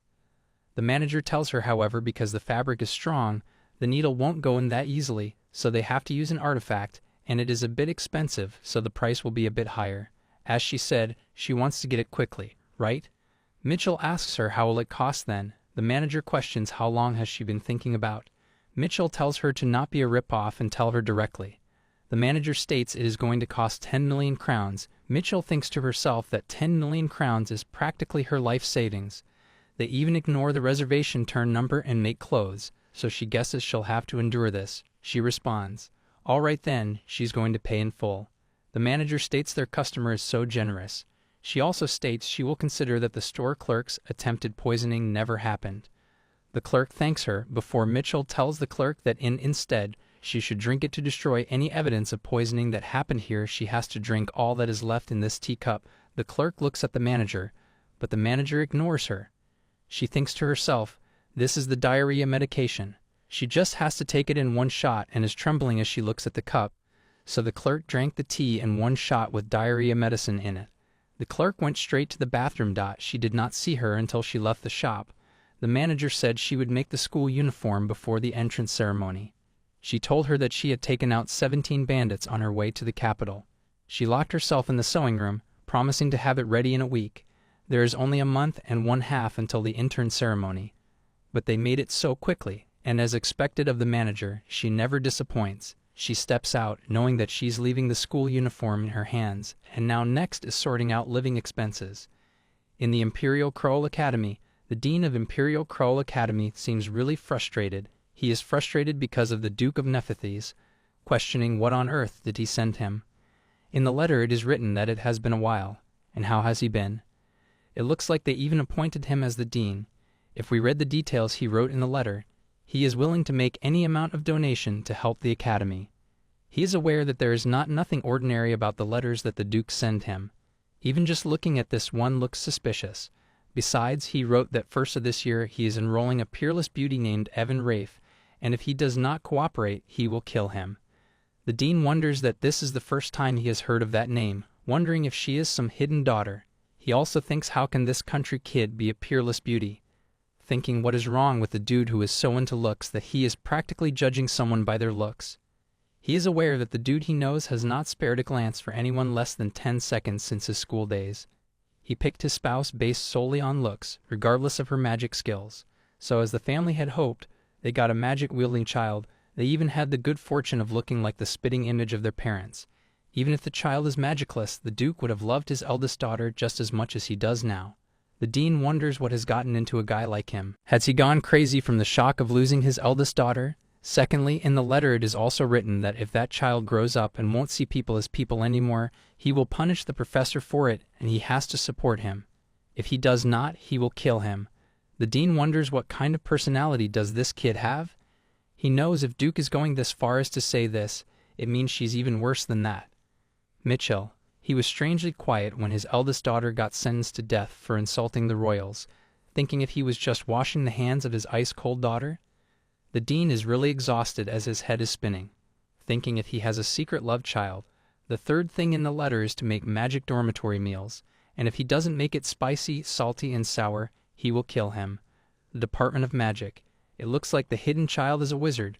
Moreover, if she has already entered the academy, she seems to be a higher-level wizard than Michelle. Now he understands why he gave up on his beloved eldest daughter. In the letter, the fourth thing is written that even if he tell anyone about this, he will kill him. The dean thinks he is really still the same guy. He's the same crazy guy he knows. More than that, he's worried about the future, wondering how crazy this person named Evan is. A week later, she thinks as expected. Working at the errand center is very rewarding. She does not have to worry about pocket money at the academy. She already received a school uniform from Miss Ronell. Now she has to leave for the academy. Someone calls out to her as some people are telling her she will definitely pass the academy, and thanks to her, their store sales have increased tenfold. The other one thanks her for helping her dad escape from unemployment. Mitchell thinks about it, wondering what is this déjà vu? Johnny worked here and there for a while, but everyone came to see her off. Even the horses came with them to the capital. She thinks then she guessed she should say hello and leave. She thanks them and says to them to stay healthy. However, they tell her if she does not change her speaking habits, she will be ostracized. One of them tells her that if nobles behave badly, he will take care of them, so she should just come and tell him. To receive support like this, she feels like she is traveling to the academy again, but then she thinks she should hurry before it is too late to the academy entrance examination center. Examine number 3504. It is Ivan Rafe. She steps in her uniform as she thinks it is not as big of a deal as she thought. A person stares at her. This is she's wearing the school uniform even though her admission is not decided, thinking if that Neth is herself.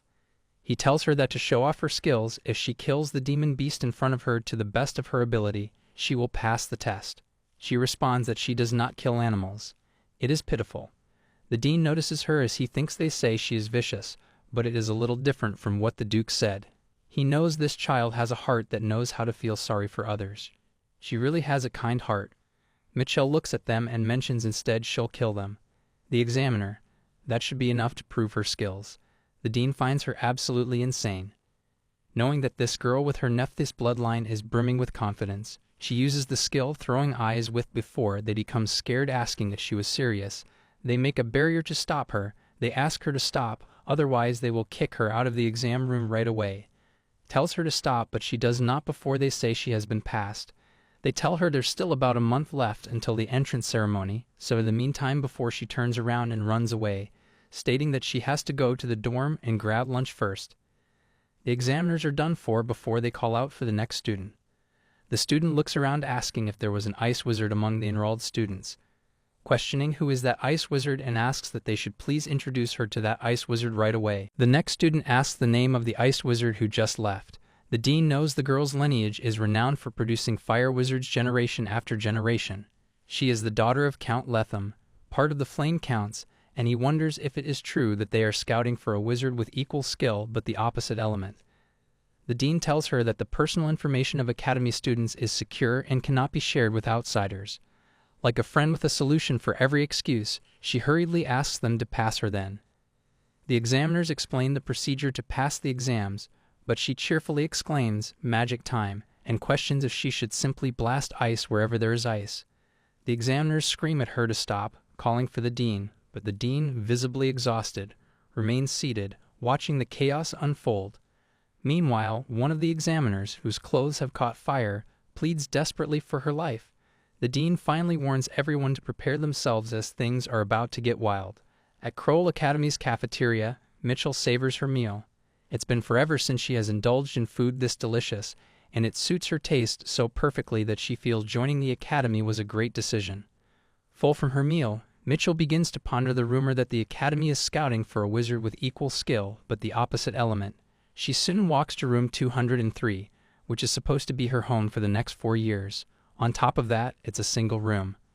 Unlike other facilities, wizards generally require single rooms because the academy believes it's safer given the occasional volatile personalities of its students. However, Mitchell, with her top-notch social skills and personality, doesn't see that as a problem.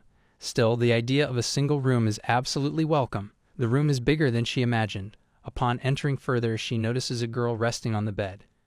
Mitchell questions who the girl is and what she's doing in her room.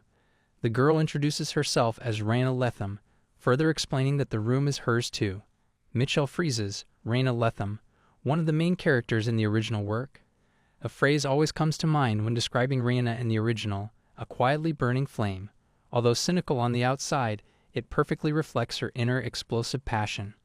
Mitchell recalls a particular episode where Raina fought the Dragon King, refusing to kneel even in the face of death.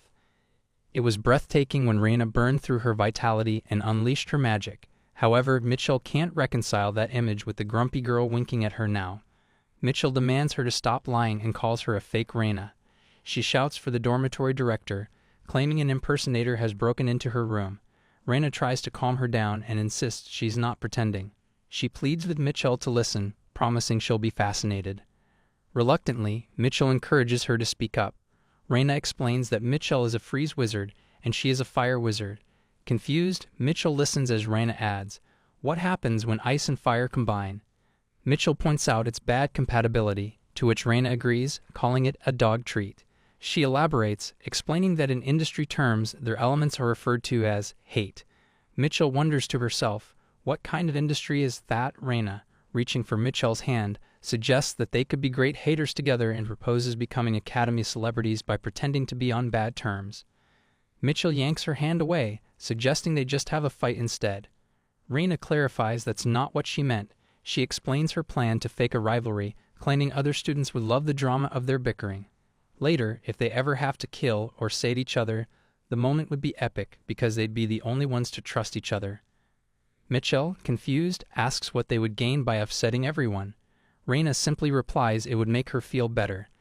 To Mitchell, Raina is a crazy person and she decides it's not worth talking to her. Raina mentions that it's their first meeting, and since wizards are usually assigned single rooms, this situation is unique. She rants on, unfazed, while Mitchell decides to move to another room. Raina asks which other room Mitchell plans to move to, smugly revealing she asked her mother to close all remaining accommodations. Shocked, Mitchell demands to know if there's truly no other room available. Furious, Mitchell draws her weapon, vowing not to let this slide. She thinks that if she gets rid of Raina, she might be able to use solitary confinement as her personal space. Raina, unfazed, declares that's unacceptable. Mitchell and Raina activate their powers, ice and fire clashing violently. Mitchell's ice begins to melt, making her wonder if they're equally skilled. Resorting to physics, Mitchell draws her sword and demands Raina bring the real Raina. Raina, unable to understand, stops Mitchell's sword with her bare hand. Mitchell is shocked at Raina's strength, wondering why a wizard would possess such a superhuman body. The dormitory leader finally arrives, demanding to know what is happening. Raina declares he shouldn't intervene, claiming they're deciding who will own the room. Mitchell is baffled by Raina's sudden shift in personality. The dormitory leader places a hand on Mitchell, stating that fighting in the dormitory is prohibited and both girls will have 1 point deducted. Mitchell questions what happens when points are deducted. The leader explains that losing 5 points results in expulsion from the dormitory, and expelled students usually live in homeless villages until they graduate. Shifting tactics, Raina and Mitchell suddenly hold hands and claim they were just having a cute little squabble. They plead with the leader to reconsider the point deduction. The leader tells them he will not deduct their points. He adds that there's a store system in the dormitory warning them not to fight again and leaves. The girls stare at each other for a moment before Mitchell suddenly launches her fist at Reina. Reina deflects the attack, pointing out that Mitchell started the fight in the first place. Reina makes it clear she's not leaving the room, forcing Mitchell to accept sharing the space. Reina smugly declares that everything is settled and suggests they have a good 4 years together. Mitchell storms off, ordering Reina not to follow her. Reina, cheerful as ever, insists they're going the same way and suggests walking together. Hours later, Mitchell huffs in frustration, unable to understand what's wrong with Reina. Meanwhile, Reina happily reflects on their first night walk together, much to Mitchell's dismay. Mitchell is confused over how can a wizard like her have a superhuman body. She knows she's stuck with the wrong person. Since the day Mitchell and Reina started living in the same dorm, they have become the kind of friends who fight whenever they are bored. Just to clarify, Mitchell doesn't pick fights because she wants to, but can we blame her when Reina herself jumps in with her passionate concepts every time she sets her eyes on Mitchell? As a result, even before the entrance ceremony, everyone at the academy has started paying attention to them. Time passes, and the day of the entrance ceremony finally arrives. In the hall, Mitchell notices Reina is nowhere to be seen and wishes to spend the day peacefully. The announcer begins speaking, drawing Mitchell's attention. The ceremony is long and tedious, and Mitchell finds herself dying of boredom. Eventually, the announcer introduces the freshman representative, Atten Pollard, prompting Mitchell to look up in amusement. Atten, the original protagonist of this world, stands before the crowd.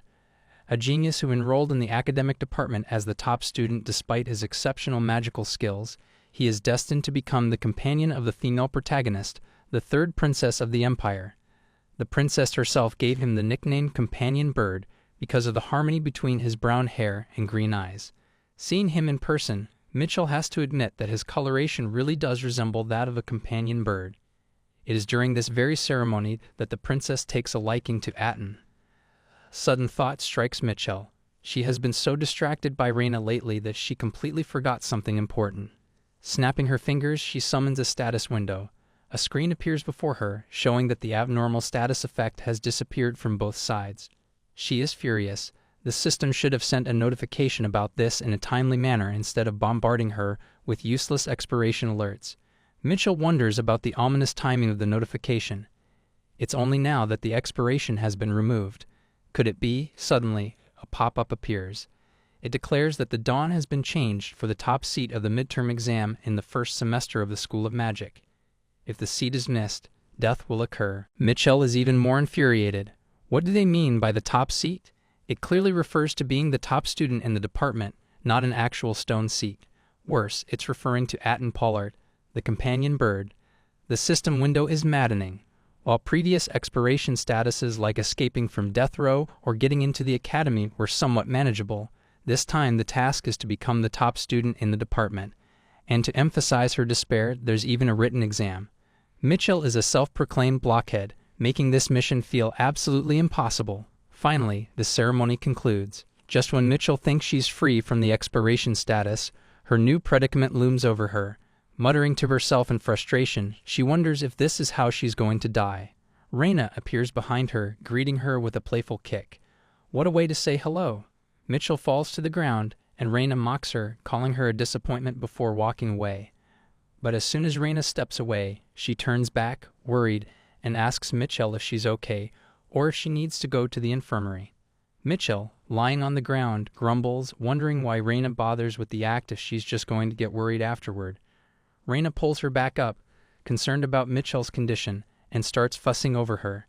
Mitchell, fed up with everything, murmurs, timetable, repeatedly. Reina, deciding Mitchell is unwell, insists on taking her to the nurse's office. At the nurse's office, Reina gives Mitchell a timetable and asks if she's feeling better. Taking the timetable, Mitchell thanks her, though Reina seems curious about Mitchell's sudden interest in it. Of course, Mitchell needs to see the timetable if she wants to secure the top spot. Maybe there's an easy subject she can excel in. In the School of Magic, each grade has set courses, especially for freshmen who are given schedules without registering for classes. That means Mitchell has a slim chance, if she focuses on practical skills. Looking at the timetable, she notes the courses: Practical Magic, Combat Practice, Ethics and Etiquette, Criminal Law, and, to her horror, college math. Mitchell asks Raina if they calculate the volume of a cylinder using integrals. Raina replies that it's basic and something they learned when they were young. Mitchell is stunned. The education level in this world is ridiculously high. For someone who gave up on elementary math, this is a catastrophe. Raina, sensing Mitchell's despair, hands her some candy and medicine, urging her to rest and attend the first class since attendance is mandatory. She also advises Mitchell to stay away from her during the lesson. Raina praises Mitchell for intentionally avoiding her during the entrance ceremony, believing she has matured. Mitchell stares at Raina, realizing she noticed. If not for her peculiar concepts, Raina might actually seem like a nice person. Mitchell wonders why there's such a vast difference between the real Raina and the novel's Raina.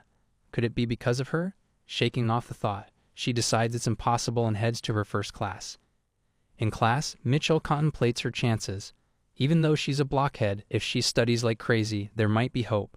Since it's the first day, she prays for a simple lesson. The teacher begins with, as the saying goes, a good start is like winning half the battle. Keeping up with the lesson, Mitchell panics. None of this makes sense. Escaping her fate seems impossible, but she resolves to focus on preventing others from outperforming her. Summoning the system window, she hatches a devious plan to give everyone sleeping pills so she can be the only one taking the exam. That way, she'll secure the top spot. Leaving the classroom, Mitchell is delighted by her cleverness, praising herself for not giving up. The next class, Ethics and Etiquette, offers an unexpected advantage. It's taught by Professor Hemrick. In the novel, Professor Hemrick was nobleman to the core, despising commoners to the point of causing troubles as a result. Although he was mostly confined to the academic department dominated by noble families, he was compelled to teach high-level manners and etiquette to students in the Department of Magic due to principal directive. Reluctantly, he was attending classes in the Department of Magic for promotion, and that's where the tragedy began. Students began tormenting and disappearing the professor, and the professor's mental health started to deterioration without expressing any complaints. Before the start of the second semester, he took his own life, a victim of a clearly understood cause and effect. Maybe this time, too, she may be able to change the course of the original story. Mitchell decides to observe him carefully, hoping to use her knowledge to change the original storyline while also ensuring her survival. Are they wizards because they have gone crazy, or have they gone crazy because they are wizards? Their insanity is so extreme that there's even a saying that insanity is part of being a wizard. The Academy not only aims to develop students' abilities, but also their morality. That's why the administrators had to implement measures within the Department of Magic, including the exchange qualification system. If students achieve high results in all subjects, they are classified as capable of leading a normal social life, which allows them to interact with other departments of the school. Mitchell thinks to herself how clueless wizards must be to resort to such methods. It's evident in the ethics and etiquette class currently in progress. The teacher is explaining the proper way to tame a rabbit. At the back of the class, one student whispers, asking if rabbits aren't the creatures hanging in butcher shops. His friend replies that he has never caught a rabbit before, so he doesn't know. Mitchell is annoyed by their irrelevant conversation. Raina stands up, ready to answer the teacher's question. The teacher praises her, and as expected, Raina, the main character, stands out from the others. Excitedly, Raina says she knows how to catch a rabbit and explains that if she ever caught one, she'd grab its ears because rabbits have so many nerves there that they won't move. Mitchell realizes the teacher meant subdue the rabbit, not just catch it. Mitchell, however, regrets expecting too much from her. On the other hand, the rest of the class begins praising Raina. Mitchell wonders why the students are admiring her yet again. The teacher, clearly frustrated with Raina, decides to call on Mitchell instead, leaving her contemplating why she's suddenly being asked to answer. Nevertheless, Mitchell responds that if it's a pet rabbit, it should be hugged like in picture 4. The teacher commends her answer, confirming it's the correct one. An ominous atmosphere fills the classroom as the students begin murmuring, questioning if picture 4 was truly the right answer. Mitchell wonders how the class could really be this clueless. The teacher then states that the lecture is on ethics and etiquette, and from now on he will teach the standards of ethics accepted in society. In reality, this class is designed to instill basic common sense into the students over the next 4 years. Mitchell realizes it's going to be exhausting to live with these students for 4 years. The draining ethics and manners class finally ends, which is also the first and last class of the day. Feeling relieved, Mitchell decides to gather wild vegetables on the hill behind the dorms, not for food, but to level up her skills. The peaceful outing is disrupted when Reina tags along, pointing out the homeless village sign for the starlit village. Looking at the sign, Mitchell finds it ridiculous to go through the trouble of making a sign that blatantly advertises a village as homeless. Sarcastically, she suggests Reina should live there since it suits her caliber. Reina retorts that she wouldn't go without a friend. Dumb and dumber duo, for real. Reina finally asks why Mitchell is walking up the hill. Mitchell explains she's there to pick vegetables. Reina, confused, questions what vegetables are. Frustrated, Mitchell spins around and yells at Reina to stop bothering her. Suddenly, something catches her eye. It's a fern. Thrilled, Mitchell hadn't expected to find one so easily. She explains to Reina that these are western ferns and quite large. To Reina, they look like weeds, and she questions if they're edible. While picking the ferns, Mitchell assures her they are edible and tasty when prepared properly. Curious, Reina takes a bite but quickly remarks they aren't tasty. Mitchell nonchalantly mentions that the ferns are poisonous if eaten raw, causing Reina to spit them out in horror. Furious, Reina demands to know why Mitchell didn't warn her sooner, but Mitchell simply mocks her, saying no one told her to steal and eat them. Reina blames Mitchell for watching her eat without stopping her, but Mitchell, unfazed, opens her screen system to check her skill progress. She discovers that eating raw fern indeed increases poison resistance skills. To advance the math midterm as planned, she realizes they'll need to diligently build their poison resistance starting now. With no other choice, Mitchell eats the raw ferns despite knowing they're poisonous. Reina, shocked, questions why Mitchell is willingly eating something poisonous. The scene shifts to Mitchell receiving a certificate for completing a work-study scholarship application. The scholarship offers 300,000 crowns per month, which Mitchell considers very little, barely enough for pocket money. She realizes she will need to work during vacation to earn extra money, as leaving the academy requires crossing a large freshwater lake, making part-time work outside impractical. She guesses her mother doesn't have the flexibility to provide extra funds. Walking out, she notices the signboards for the combat technique department and the magic department. The two departments traditionally don't get along, and even the graffiti matches their long-standing rivalry. Mitchell wishes she had a camera to take a picture, wondering if Reina has one. Suddenly, she senses a dark aura. It's Professor Hemrick rushing somewhere. The reason why he was rushing was the stalker behind him. Mitchell quickly recalls the plot involving the professor, who became hostile toward commoners due to a stalker. The professor endured the stalking of a female student until he couldn't take it anymore. He erupted his pent-up emotion, called her filthy and disgusting, and lost his mind. At the time, the students who witnessed the scene started tormenting the professor, showing him their true colors. Unable to bear the pain, the professor took his life, and the female student who stalked her withdrew from the school shortly. Mitchell intends to change the plot. To prevent the professor from taking his life, the simplest way would be to kill him before he commits suicide, but that would just be a different way which would lead his death. This doesn't change the plot. Determined to change the plot, Mitchell decides to confront the stalker. Using her ice skill, Mitchell terrifies the girl stalking the professor. As the girl's hair slides away from her face, revealing a scar, Mitchell realizes the girl wasn't hiding her face for fashion but because of the scar. Mitchell firmly tells the girl to stop following the professor as it makes others uncomfortable. The professor, initially hesitant, mutters that it's fine, but Mitchell presses if he is fine, then can she follow him too? Even after graduation, she will follow him until his deaf professor finally speaks. He detests of being followed. Mitchell encourages him to speak up more often instead of bottling up his emotions. Professor points isn't etiquette, score more important, to which she replies she hopes he can tolerate the penalty points. While walking away, he praises that she still have some common sense. Mitchell is pissed if he is going to only do this much to save himself. Turning to the girl, Mitchell repeats her actions are making others uncomfortable. She leans forward not to hide her pretty face and to walk with confidence. Embarrassed, the girl pushes Mitchell away. Mitchell apologizes, saying if people praise her beauty too much she might go crazy. The comment only makes the girl blush harder. As Mitchell walks away, she reminds the girl not to do things that make others uncomfortable and adds that she hopes the stalking will stop. Mitchell feels satisfied with herself, thinking it's a perfect execution and an even more perfect exit. Meanwhile, the girl places a hand on her chest, her mind racing. She marvels at how entirely different Mitchell is from the professor. Blushing again as she recalls the compliment, a small smile creeps onto her face, and she finds herself longing to know Mitchell's name. Mitchell is cleaning, but there isn't much to clean. The weather is nice, and with Reina not around, there's no better place for Mitchell to be.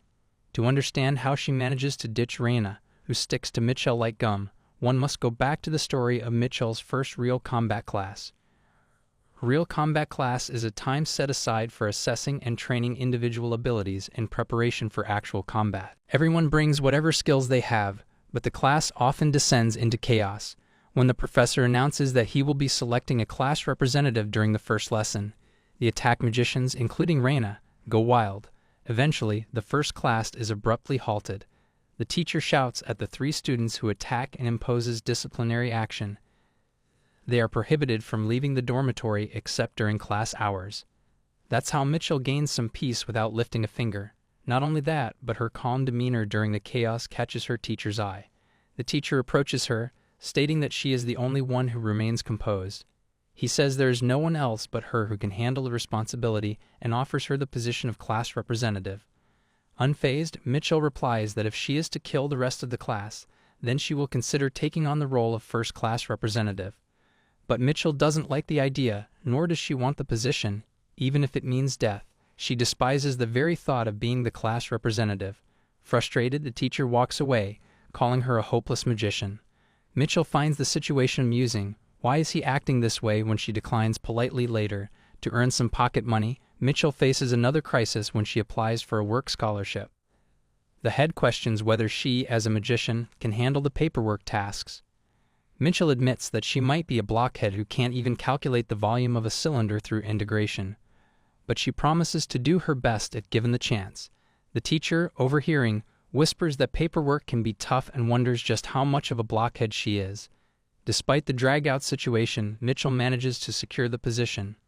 Now, with Reina currently banned from going out, there is no one to disturb Mitchell's work. She dances while sweeping the floor, happy with her peaceful academy life. Suddenly, a thought crosses her mind. If she keeps sweeping along this path, it will lead to the academy department grounds. Like a ninja, she walks along the wall. It might be unintentional, but she wonders if, by any chance, she can meet her favorite prince, Sion. She blushes after seeing him. She starts fangirling over him. His tall stature, jet black hair, and a face filled with excellence mesmerize her. Meanwhile, Sion, somewhere nearby, feels chills for no apparent reason. He is even more handsome than she imagines. After that fateful day when they first meet, she thinks he would be shocked and hide in his room. But he acts intentionally calm, as if nothing has happened, and confidently attends school. She finds it quite impressive. Mitchell wants to talk to him, but she knows he might not recognize her, so she plans to sneak a peek instead. Suddenly, a gust of wind blows Sion's bookmark, and it falls beside Mitchell. In reality, this is part of Mitchell's wicked plan. She knows she must keep her distance, but she can't help herself. Sion walks toward Mitchell, sure that his bookmark has flown in that direction. However, he flinches upon seeing her. He notices her staring at him, and Mitchell ponders. What if he discovers her identity? After all, they have shared a bed once. Up close, Sion looks even more angelic. He calls her country chicken. Mitchell looks around, wondering if he is truly calling her that. He assures her that he is and demands that she bring him his bookmark. Saddened that Sion doesn't recognize her, Mitchell thinks about giving him the bookmark from the bottom of her heart. But if she takes one more step, she'll enter the academic department premises, and doing so without permission will result in penalties. She states that if he truly wants the bookmark, he should crawl on all fours to get it. In her mind, however, the translation is, "Dear Sion, please come closer." Sion asks if she knows who he is, to which she answers no. She then asks if he knows who she is, though internally she thinks, how could she not know her favorite prince? Sion grows angry, wondering how she dares to act this way toward him. Mitchell finds his red, flustered face cute. Normally, members of the royal family have guards with them at the academy to avoid dealing with commoners, but Sion appears to be a destitute prince without a guard. Mitchell surmises that nobles must mock him behind his back, leaving him full of inferiority complexes. Sion moves forward and slaps her across the face. Mitchell is stunned, but quickly realizes the slap doesn't hurt at all. Instead, it tickles. She wonders if he is some kind of baby kitten. How can he be so weak and insignificant? Sion stutters, saying he will let her go this time. Mitchell finds his embarrassment adorable and thinks she might die from how cute he is. Sion, however, demands that she return his bookmark. Just a little bit longer, Mitchell thinks. She wants to tease him more. She puts the bookmark back in her pocket. There is a speechless silence before Sion asks what nonsense she is trying to pull. He reminds her that he has mentioned he is from the royal family. Before he can finish, Mitchell mocks him, asking if he is going to run to his daddy because he is royalty. That comment is kinda personal, but I like it. She points out that she has heard that the Majesty doesn't acknowledge princes unless it's a special occasion. This flusters Sion even more. Jumping away, Mitchell mentions that she will keep the bookmark as a souvenir. If he still wants it, he can find her in the School of Magic. Sion shouts after her, calling her an insane girl. Meeting Sion and looting his bookmark is her favorite thing of the day. She feels like she can even take a hit from Reina now. Mitchell returns to her room, calling out to Reina. Reina fires her magic, annoyed at being disturbed in her depressed state. Reina asks what Mitchell is doing there. Mitchell tells her she has just finished her work as a working student. Reina expresses her desire to do that too, but Mitchell informs her that the deadline has already passed. Mitchell has applied secretly, knowing Reina would try to compete if she had told her earlier. Reina throws a tantrum over this, and Mitchell calls her a bourgeois noble. There is a knock at the door. A boy asks if Mitchell is there. She opens the door, curious about what has happened. The boy informs her that the dean is looking for her because she has stolen something from Prince Sion. Mitchell is confused about how Sion even knows her name. The boy explains that Sion has described her as a magic department student with split ends, freckles, glasses, and a strange way of speaking. Even Reina can tell it's her. It looks like Reina has to accompany Mitchell to the dean's office now. At the dean's office, Sion sits, ready to make Mitchell face the consequences of her actions. However, Mitchell is happily dancing, seemingly carefree, having met Sion twice already. The dean points out that he should listen to Mitchell's side of the story as well, which flusters Sion. He questions if he is doubting him, adding that if they don't want to ignore the words of the royal family, they should punish her immediately. Although he is a powerless prince, Mitchell still finds him cute. The dean looks at Mitchell for a while before questioning if she really stole the prince's bookmark. The dean, being the head professor of Krull Academy, listens intently as Sion points at the bookmark Mitchell is holding. Mitchell raises the bookmark, wondering aloud if this is what they are talking about. Sion is certain it is his bookmark and immediately calls Mitchell a thief. In response, Mitchell chomps the bookmark with her teeth, leaving Sion to scream in disbelief at the kind of person she is. A human with one brain cell, I can tell. Mitchell laughs, declaring that with this act, Sion's bookmark will stay with her forever. She cheekily adds that human cells renew every 3 months, so it's perfectly fine to devour Sion's things every 3 months. Sion abruptly turns to the dean, questioning if he still doubts him after witnessing this. The dean, however, turns back to Mitchell, wanting an explanation. Mitchell confidently states that she didn't steal anything, but rather obtained it from a fight with Sion. Sion angrily denies this, insisting that she stole it by force. The dean stands there, unable to process the situation. Finally, the dean speaks, stating that if it was obtained as loot, then there's nothing they can do about it. This flusters Sion even more, while Mitchell can't believe the excuse actually worked. Even the dean appears unable to take action. Suddenly, someone rushes into the office, asking if Mitchell is still there. Mitchell wonders why the second dean has shown up. The second dean goes straight to the prince, offering polite words and insisting that Sion didn't need to come in person since he could handle the disciplinary matters himself. Mitchell is confused about how the situation escalated more than she anticipated when Sion doesn't seem to hold significant influence. The second dean adds that if any further issues arise, Sion should call him directly, as there's no need to intervene personally. This pleases Sion, who responds that if the second dean insists so much, he can't refuse. Meanwhile, Mitchell observes that the academy dean doesn't seem particularly upset about being called to handle the situation, which she finds unusual. The second dean approaches Mitchell and whispers that he has heard everything from the Duke and will handle the prince, so she doesn't need to worry. Mitchell processes the situation, realizing that by Duke, he must mean Duke Nephthys, her father. She feels confused by the turn of events but understands the implications. The dean comments that it seems she has landed herself a powerful ally. Mitchell herself isn't sure about this, but the dean seems amused by her improved manners. She only displays them because he is her teacher. She greets him formally, feeling as if her spine is straightening. The dean remarks that those with good instincts tend to live long lives. He adds that if she survives until her 4th year, she can come to him, as he will be her advisor after graduation. Mitchell wonders what he means by this but declines the offer, explaining that he seems like someone who would be a pain to deal with. The dean chuckles and assures her that she will find out naturally. Among the fourth-year professors, he will be the most comfortable for her to work with. Mitchell notices his smiling expression even through his mask and feels reluctant. Suddenly, a screen appears, announcing that the plot has changed. Mitchell is confused as she didn't do anything. She wonders if it's because of her contact with Sion. However, the timing seems off. If the plot were to change, it should have done so when she ate the bookmark. The only other possibility is the dean's claim to be her professor, which is strange since the dean wasn't mentioned in the original work. She looks here and there as there's no way an extra can have this much influence on the plot, but it's possible that it's not the dean but mentioned by name, and if she managed to find out the name she might be able to figure out who is it. She looks around, hoping to find a clue, but there's no nameplate on his desk. The only option left is to check his business card to learn his name. The dean notices her actions and questions what she's doing. Mitchell replies that she would like his business card. The dean moves to retrieve it from his locker. Meanwhile, Mitchell grows more anxious, wondering why her waist keeps sinking. Her forced combat power measurement skill, Beast Charisma, gauges an opponent's level based on the stiffness of her neck and waist. For example, even saying hello is the limit when facing Reina, and Mitchell can barely lift her head in front of the second dean. Yet with this dean, her waist bends more than it did in front of Hubert, the deputy director who fought the main character of the original work for 2 consecutive nights. Mitchell realizes that this dean is an even greater monster than Hubert. She feels she must measure his power carefully. Kneeling was fine, headbutting too. However, the dean tells her there's no need to kneel just to get a business card. Mitchell insists that she just wanted to kneel. Her knees and everything was trembling because she was really scared.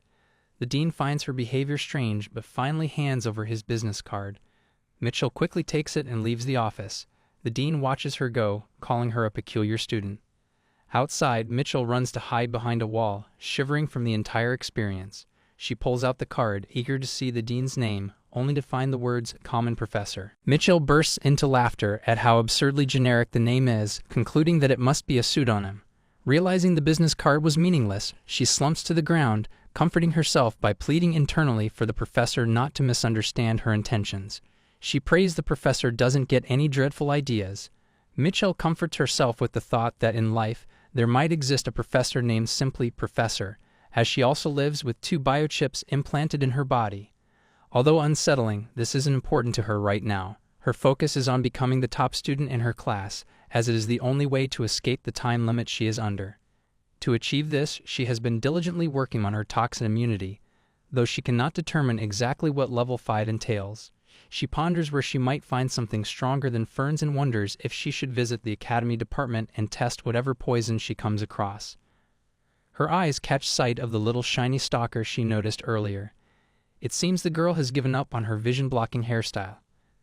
The girl comes running toward Mitchell, making her wonder if she has ever told the girl her name. If not, how did the stalker manage to find her? The girl eagerly asks Mitchell how her freshly cut bangs look. While Mitchell finds her beautiful, the bangs themselves look like a mess to her. The girl panics, and Mitchell grows curious about what she used to cut them. Hesitant, the girl eventually reveals a pair of scissors. Not only are the scissors large, they are also vicious-looking, prompting Mitchell to wonder where the girl could have possibly gotten them. Mitchell takes the scissors from her and asks the girl to close her eyes, assuring her she will fix the bangs. Once finished, Mitchell is relieved to find that her part-time job skills have not rusted. The bangs now look absolutely perfect. As expected, she thinks when the model is stunning, the act of cutting becomes enjoyable. Mitchell calls the girl her customer and adds that from now on she will be the one cutting her bangs. Reina, standing nearby, casts her flame skill toward them, prompting Mitchell to call her a crazy girl for almost ruining her masterpiece. Reina, however, blames Mitchell for standing in that direction. Declaring that they will settle things once and for all, Reina prepares to fight. However, the commotion is interrupted by a loud bang on the classroom door. The teacher enters, calling them darn brats, and ordering them to stop moving as the class is about to start. As expected from the magic department, even the professors have terrible personalities. Before starting the lesson, the teacher introduces a guest. The dean of the academy has come to observe, stating he was bored and assuring them there's no need to worry about his presence. The dean introduces himself as both the dean and a common professor. Mitchell feels uneasy, wondering why he is there while the time limit on her status window continues ticking. She grows irritated, muttering internally about how ridiculous the dean's title is. Determined to avoid trouble, she hadn't expected to run into such problems here. Before the class begins, the teacher makes an announcement. Many students had entered the academy expecting priest career counseling, but this will only be offered at the end of the first year. The teacher warns them to avoid expulsion until then. Mitchell reflects on how many students, desperate for career counseling, stand out in their efforts to succeed. The teacher explains that, at the end of the year, the academy invites priests to conduct career assessments to evaluate the students' growth. In this world, called the dawn of repentance, serving the one true God is central. This God is believed to be the creator of all things and the absolute being who governs all destinies. Those who serve this God are known as priests of fate. They are said to predict a person's destiny, not by seeing the future but by consulting the God to determine the flowering or growth potential of a skill. Biochips, made using mana stones, are considered a link to the God of fate. Priests can use their abilities to evaluate an individual's potential through these stones. Students endure the hardships of academy life, which feels like imprisonment, for the chance to undergo these assessments. Returning to the lesson, the teacher mentions that overusing magic will cause students to bleed. Mitchell recalls her earlier plans as the teacher distributes one counter meter to each student. Confused about its purpose, Mitchell listens as the teacher explains that the meters will monitor their magic usage and continue until they vomit blood. The room falls silent as everyone wonders at the absurdity. Mitchell notices the oddly red soil in the field and suspects it might be stained with the blood of students who collapsed here. While she understands the intention of testing limits, the method seems extreme. The stalker girl raises her hand, asking about individuals with 2 magic skills. Mitchell turns to her in awe, surprised that the girl possesses not 1 but 2 rare abilities. According to the student records, only one of her skills is listed. Mitchell, remembering the sharp scissors, ponders if her skill is to sharp objects. Hesitant, the stalker girl reveals her skills: sharpener and poison combination. Mitchell is confused as to why someone with no ties to an assassination lineage has such a dangerous poison-based ability. Suddenly, she realizes that this poison combination might help her test her toxin immunity. Placing a hand on the stalker girl's shoulder, Mitchell asks for her name. Reluctantly, the girl introduces herself as Cana. Mitchell praises her name and beauty. At that moment, Reina fires another flame attack at Mitchell, who counters it with an ice throw. Though the moment is critical for Mitchell, Reina continues to be a nuisance. Reina justifies her actions by reminding Mitchell that the teacher had instructed them to use magic, without specifying a target. Mitchell gladly accepts the challenge.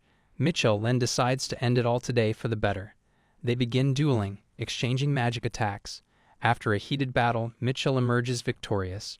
Reina, visibly frustrated, cannot understand the vast skill gap.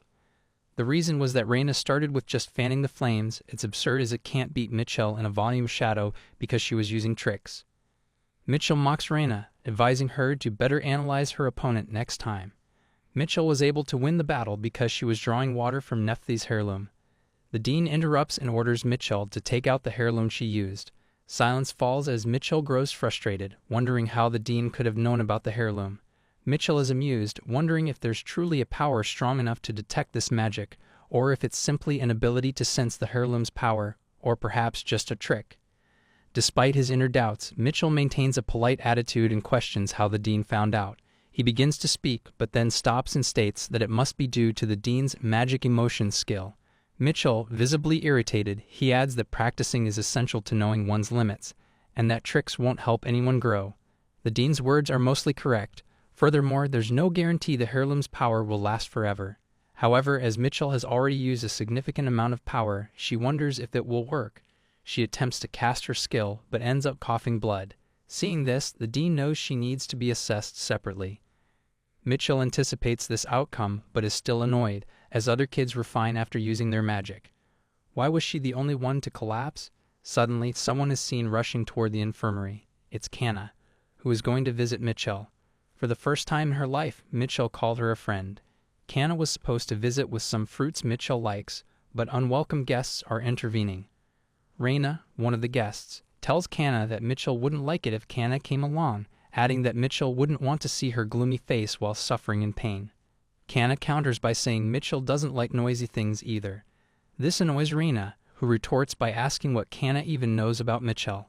Cana pauses and gives a detailed list of everything Mitchell likes, causing Reina to feel uneasy as she wonders how Cana managed to gather such information. Reina asks if Cana knows everything about her too, to which Cana replies, "It's an occupational hazard." Reina feels even worse and questions what kind of occupational hazard an academy student could have. Cana stays silent, not wanting to reveal her secret. She belongs to an assassination organization. If Reina knew this, it might put Cana on Mitchell's bad side.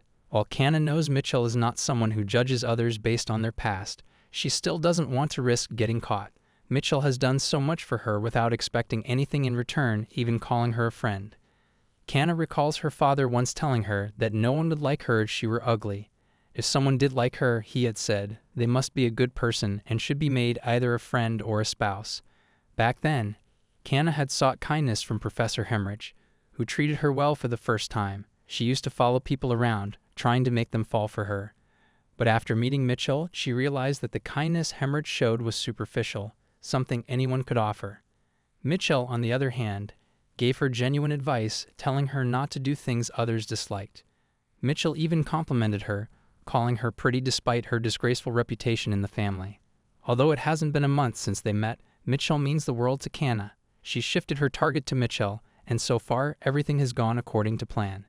Intentionally, Cana messes up her bangs to catch Mitchell's attention and subtly shows her a combination of magic spells she discovered through research, successfully piquing Mitchell's interest. When Mitchell trimmed Cana's bangs last time, it gave her a strangely pounding heart, something she interpreted as a bond of friendship. Cana's next plan involves helping Evan develop immunity to poison while secretly mixing in brainwashing drugs to secure a lifelong friendship. However, everything was ruined because of Reina. If Reina hadn't provoked Mitchell in the first place, she wouldn't have collapsed. Cana plans to kill Reina. Although Reina is a noble, Cana believes that if her family handles the aftermath, there won't be any problems. Suddenly, Sion arrives. Reina is furious, wondering who would dare to interrupt, but upon noticing him, she realizes it's Prince Sion. Both Reina and Cana greet him and ask why he's here. Sion explains that due to Mitchell's clueless actions, he has been assigned 30 hours of campus volunteer work. He needs to borrow books from the library and insists that Mitchell accompany him. Reina is confused about what this has to do with volunteering. She tells him Mitchell is sick and in the infirmary, and Cana seconds this. Unfazed, Sion demands to know what they expect him to do after learning about Mitchell's situation and asks to be guided to the infirmary. Both Reina and Cana silently wish they could kill him. Reina knows that even though he is a prince, he holds no real power. He is often called Prince in name only Sion Crowell. There are several reasons why he is known by that name. Generally, households with advanced skills are successful by women. This fact has been proven genetically after 1,000 years of trial and error, with a high probability of the same lineage's skills being expressed through the mother's line. Sometimes there are cases where men succeed to ensure concerns about hereditary diseases and the influx of stronger skills, but this occurs rarely, once every 3 generations. That in most families the eldest daughter inherit the line. The royal family is no exception. It's unlikely that the successor position will be stolen unless some serious mischief happens, and with the current empress possessing charisma skills and being the eldest daughter, it's unlikely that the successor position will be stolen unless some serious mischief happens. The conservative class would prefer the eldest daughter to succeed to the throne without any upheaval. Therefore, there's no reason to entertain the demands of a pitiful prince who lack both talent and solid background. Reina doesn't want unnecessary trouble but decides a brief visit to the infirmary won't hurt. Confident that Mitchell will choose her over the others, Reina agrees to guide Sion. Cana, however, worries about Mitchell's opinion. When they enter the infirmary, Reina demands to borrow Mitchell's camera. Sion insists Mitchell accompany him to the library, and Cana suggests Mitchell might need more blood. They all argue about who Mitchell will choose. Sitting with the dean, Mitchell is confused by their sudden arrival and the nonsense they are speaking. When forced to choose, she surprises everyone by choosing Sion. Reina calls her a crazy girl and demands an explanation, but Mitchell jumps out of bed, eager to go to the library. Unfortunately, she collapses from dizziness. Determined not to let something like dizziness stop her, she begins crawling. The dean advises her to wait for the medicine to take effect, but Mitchell stubbornly refuses. Reina wonders why Mitchell chose the prince over her, while Sion smirks sarcastically and tells Mitchell to get going. Reina contemplates killing him out of frustration. Cana notes that the royal family is peculiar, which makes Reina suspicious about how Cana could say something like that. She begins to wonder if Cana would truly kill a noble without hesitation. Meanwhile, Mitchell feels overjoyed at the prospect of a library date with Sion, thinking it must be her lucky day. She has made friends with someone who has combination poison skills, received sweet advice from the dean at the infirmary, and now has this unexpected opportunity to go on a library date. However, she suddenly notices a familiar medicinal scent coming from Sion. As she tries to recall where she has smelled it before, she remembers it's the scent of the wound medicine she once used on her back. She gets worried over why Sion smells like it. She calls out to Sion, telling him that he stinks. He tells her to stop talking nonsense, but she insists that it does stink. He turns to her, stating that his whole life is cleaner than hers, pointing out as she is trying to insult him. To Mitchell, his grim face appears cute, and she wonders how he can be so prickly with such a beautiful face. She mentions that he smells like medicine, as the scent of wound ointment emanates from him, pointing out that she knows this scent since she has been using it for quite some time. This flinches him, but he dismisses it, saying it is none of her business. Mitchell ponders if he got hurt, as it is said that every prince is wounded enough to need ointment. Nevertheless, he hands her a list of books she needs to borrow, pointing out that she should borrow them in her name, not his. She checks the list, confused if this is really what he wants her to do, contemplating why he isn't doing it himself.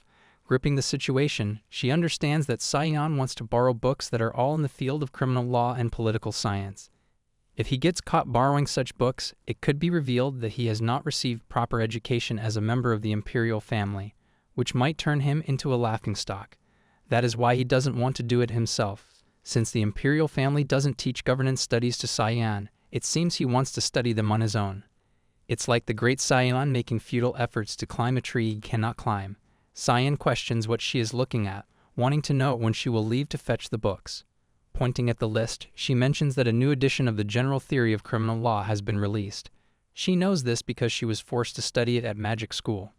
In the original work, Sion was embarrassed due to his wrong knowledge during a fight with the third princess, and perhaps he got this misinformation from outdated books. The new edition contains other modifications as well. As she leaves, she points out that she will ask the librarian to get the book for him. Meanwhile, Sion mutters, calling her a scoundrel, saying that's not even funny. When she returns, she raises a book titled 30 Ways to Win an Argument, mentioning that they gave her this book as a reward, and she thought he might need it in the future.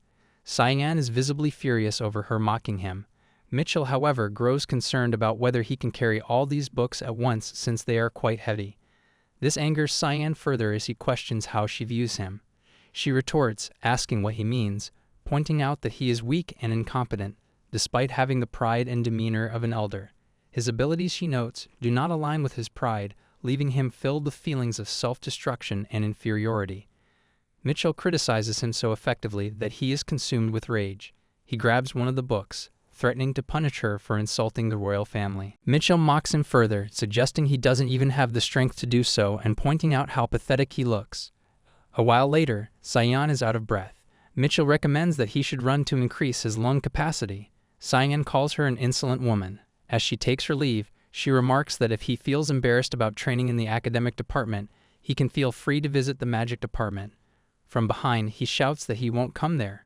Mitchell recalls how she herself was criticized by the dean of her department for lacking physical strength. The dean had told her that the reason she fell while using her mental powers was due to her weak physical condition.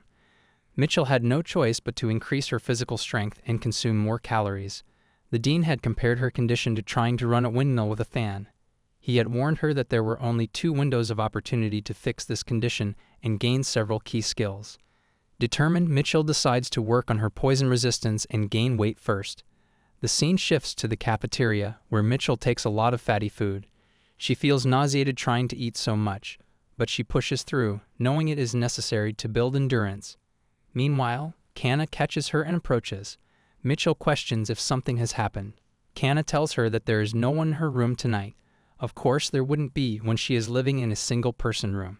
Cana then offers to help her, surprising Mitchell. Curious, Mitchell asks what makes her feel she needs help. Cana points out that she knows Mitchell needs to build her endurance and adds that she can help her with that. However, Mitchell counters by asking why Cana wants to help her. Embarrassed, Cana states that they are friends, and that's why. Mitchell ponders if they are really that close, as she doesn't know, but decides to move on to the next stage. She agrees to Cana's offer. Before leaving, Cana tells her to come to her room after dinner, saying she will get everything prepared. Mitchell nods. Even though she is uneasy, she nodded on purpose as it won't kill her. Cana's skills seem like those of a famous assassin to her. If something goes wrong, Mitchell plans to slap her and run away. She finishes her food quickly to go to Cana's room later that night. When Mitchell arrives, Cana offers her a drink. To Mitchell, it seems highly suspicious, making her wonder what Cana could have put in it. Planning to drink while checking her status window, Mitchell notices her poison resistance drop by 10 points. Furious, she realizes Cana has given her poison. Contemplating if Cana is really an assassin, Cana tells her to stop as drinking this much would be enough. Mitchell questions what this all is about. However, Cana laughs it off as if nothing happened. Cana promotes her that she can ask her anything as she is willing to help her in anything because she is her best and only friend. Mitchell states how she suddenly became her favorite.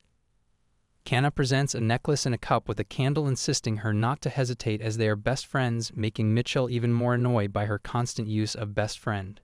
Mitchell grows more irritated but decides to stay, as there is nothing physically wrong with her body. Before revealing her plans to Cana, Mitchell asks if Cana herself has poison resistance. This makes Cana flinch. Mitchell adds that if Cana feels uncomfortable, she won't force her to talk and states that she doesn't care if Cana has a partner. The mention of a partner makes Cana light up with excitement. Twisting Mitchell's words, Cana suggests that they could be partners, as this is their first collaboration together. Mitchell denies this, but Cana ignores her, overjoyed at the idea of collaborating. Cana finally admits that she doesn't have poison resistance. To achieve it, one must start training from a very young age, and perhaps even more rigorously than Mitchell did. Mitchell feels overwhelmed, realizing how intense such training must be. Mitchell then directly calls Cana's name, questioning if she is a member of an assassin group. Cana vehemently denies it, repeating twice that she has nothing to do with them. Mitchell sarcastically remarks that she doesn't need to say it twice. Based on Cana's skills and training, Mitchell had thought she was part of the region's best assassin group. However, seeing this strong denial, she begins to doubt her own assumptions. Mitchell sighs, reasoning that if Cana were truly a member of the assassin group, her future would already be bright, leaving no reason to attend the academy. To Mitchell, what matters is Cana's abilities, not her identity. Finally, Mitchell reveals her hard plan for the midterm math exam at the college. The plan is to use poison to leave everyone critically ill except herself, allowing her to take the exam alone. Extending her hand toward Cana, she asks if she is going to help her. Placing her hand on her chest, Cana agrees to help Mitchell. She tells her that she will make a poison that causes death by vomiting blood from the 7 holes. However, Mitchell immediately stops her, saying there is no need to kill anyone. It would be sufficient if everyone just fell asleep on the day of the exam. Cana questions if Mitchell is talking about sedative pills. She adds that even if they can't make the pills, there is a way they can obtain them. Mitchell ponders, exasperated, wondering what a way even means. She is now convinced that Cana must truly be a favorite in the assassin family. Despite this, Mitchell thinks it's fine as long as Cana says she'll help and decides to stay cautious for now. Giving Cana a thumbs up, she tells her to proceed. Cana promises that she will have everything ready before the midterm exam. Finally, Cana brings forward a box of medicine she has prepared for Mitchell. She explains that she tried to create the medicine gradually, so as not to put too much strain on Mitchell's body. If Mitchell takes it, Cana assures her that it will help her develop toxic resistance. Mitchell knows she must be careful, as there is always a risk. Before she leaves, Cana stops her, saying there is one last thing. She brings out the necklace and candle cup again, her smile bright and lively. Cana starts repeating that they are best friends. Mitchell grows increasingly annoyed, wondering why Cana keeps repeating the words best friend over and over again. Cana then cheerfully asks Mitchell if she is her best friend. Realizing that Cana won't stop until she agrees, Mitchell sighs and reluctantly says, "Yes, we are friends." Cana beams with pride and declares that she is Mitchell's best friend, prompting Mitchell to call her a best friend too. "Long live our friendship," Cana exclaims. She seems absolutely delighted, as if she has achieved something great. Turning her back, Cana giggles quietly. As expected, the drug she prepared must have worked. Mitchell, clueless about what Cana is so happy about, feels she should congratulate her regardless. Now that this strange exchange is over, Mitchell desperately wants to leave. She doesn't want to get involved with Cana any further. The next day, the students gather on the grounds as the department head calls for the morning exercise. Every morning at exactly 6, the College of Magic holds morning exercises at the stadium. When anyone participates in gymnastics, they receive a stamp that can later be exchanged at the store. Most of the participants are homeless mages who live in Star Village. These individuals have been troublemakers for a long time. Mitchell notes that her skills are still developing, so participating might actually help her improve. Additionally, if she gets an attendance stamp, she will receive a store voucher, which is an added incentive. Mitchell is excited about the many benefits of gymnastics and plans to take full advantage of them. While she is working out, someone comments that it's amusing to see a first grader participating in gymnastics. Mitchell is visibly puzzled and wonders who this strange person is. The man introduces himself as the head of the star team, but Mitchell finds it odd that he sounds like an old man despite not looking older than 20. The man, seeing Mitchell for the first time, asks if this is her first time participating. When she confirms, he assumes she doesn't even know the origin of the songs used in their routines. He explains that the song they are using is a historical piece with lyrics and melodies written by the president of the university faculty. He adds that it's called magical aerobics. He excitedly warns her that it's a bit challenging, so she'll need to keep up. Mitchell is shocked, wondering why this morning exercise is so cheerful, and questions the meaning of the direct lyrics. The man explains further that the song was written by a former university president who was sent to the battlefield by order of the former emperor. In frustration, the man adds that the song is now played in an academy with judicial authority across regional boundaries. He mentions that the dean of the department at the time was imprisoned after his term ended. As Mitchell is about to comment on the lyrics, she hears someone shout, "Destroy the cruel empire." To her astonishment, everyone around her echoes the same words while continuing the warm-up. The man encourages her to join in and try to keep up. Though shocked, Mitchell joins them, wondering if this is really acceptable, despite crossing regional boundaries. Still, she finds her heartbeat quickening, feeling strangely excited. The man, addressing Mitchell as a newcomer, assists her and instructs her to point her finger to the sky in the next segment. She agrees to follow along. Memories flash in her mind of her school days when they were taught that killing someone would lead to punishment. Yet now, everyone hails her as a hero for supposedly killing 1,000 people during a war. With a final dramatic blast, the morning exercise ends. Mitchell remarks to the man that the exercise was exciting. The man, impressed, calls her promising and tells her the star team welcomes her anytime. She jokes that she refuses to be homeless. He clarifies that they're not homeless. They've built a tent with a roof. Later, another person seals Mitchell's card, and she realizes she needs to collect 100 seals from one store. She wonders where the store is and whether she'll have to go out every day until the break. She also ponders whether she can reduce her current penalty points. Mitchell devises a plan, thinking that if she falls into Raina's traps but manages to lose only a point or two, Raina will become homeless, allowing her to stay in the dormitory alone. She dreams of getting a big room to herself. Knowing that she needs to build stamina to continue participating in gymnastics, Mitchell decides to eat a high-calorie meal for training purposes. A high-calorie meal for training her body. She also examined the skills she couldn't do last time and also participated in gymnastics every day. She had been busy all the time and before she knew it. Mitchell is seen sweeping the floor when she notices the cherry blossoms have completely disappeared. She wonders if it's already midterms. It is said that many things happen in other departments before exams begin. She recalls attending the OT orientation, the general opening meeting, and MT membership training. She reflects that nothing out of the ordinary has occurred in the Magic Academy. It's normal here, though, because when people gather without a reason, they might end up killing each other. Mitchell questions whether this place is truly a university or a prison. She knows that with an exit permit, she could freely visit other colleges. Suddenly, she spots Professor Henrich, who looks very old. Despite the disappearance of former persecutors, it seems difficult to instill ethics in wizards. With exams approaching, Mitchell knows the professor must already be overwhelmed. Henrich suffers from a condition that causes seizures when touched by ordinary people, making it even harder for him to manage without assistance. Thinking aloud, Mitchell remarks that someone skilled could earn money with a part-time job helping him. She recognizes that his issue is psychological and cannot be helped easily. Determined to assist, Mitchell knocks on the professor's office door. When there's no response, she wonders if he'll ignore her entirely. Without hesitation, she kicks the door open, startling the professor. Henrich, shocked by her audacity, calls her actions improper. Mitchell defends herself, claiming no one told her not to enter. The professor scolds her, saying she still needs permission even if no one is inside. Mitchell brushes him off, explaining that she has work to do. Heinrich, visibly frightened, warns her that he might cancel her exam if she continues to behave recklessly. Unfazed, Mitchell walks up to him and questions why he doesn't delegate tasks to his teaching assistants. The professor wonders how, and Mitchell replies that she will help him. The professor protests, how will she even do that? Without waiting, Mitchell removes his gloves and grabs his hand. Heinrich screams and trembles. Mitchell wonders if his issue is truly psychological.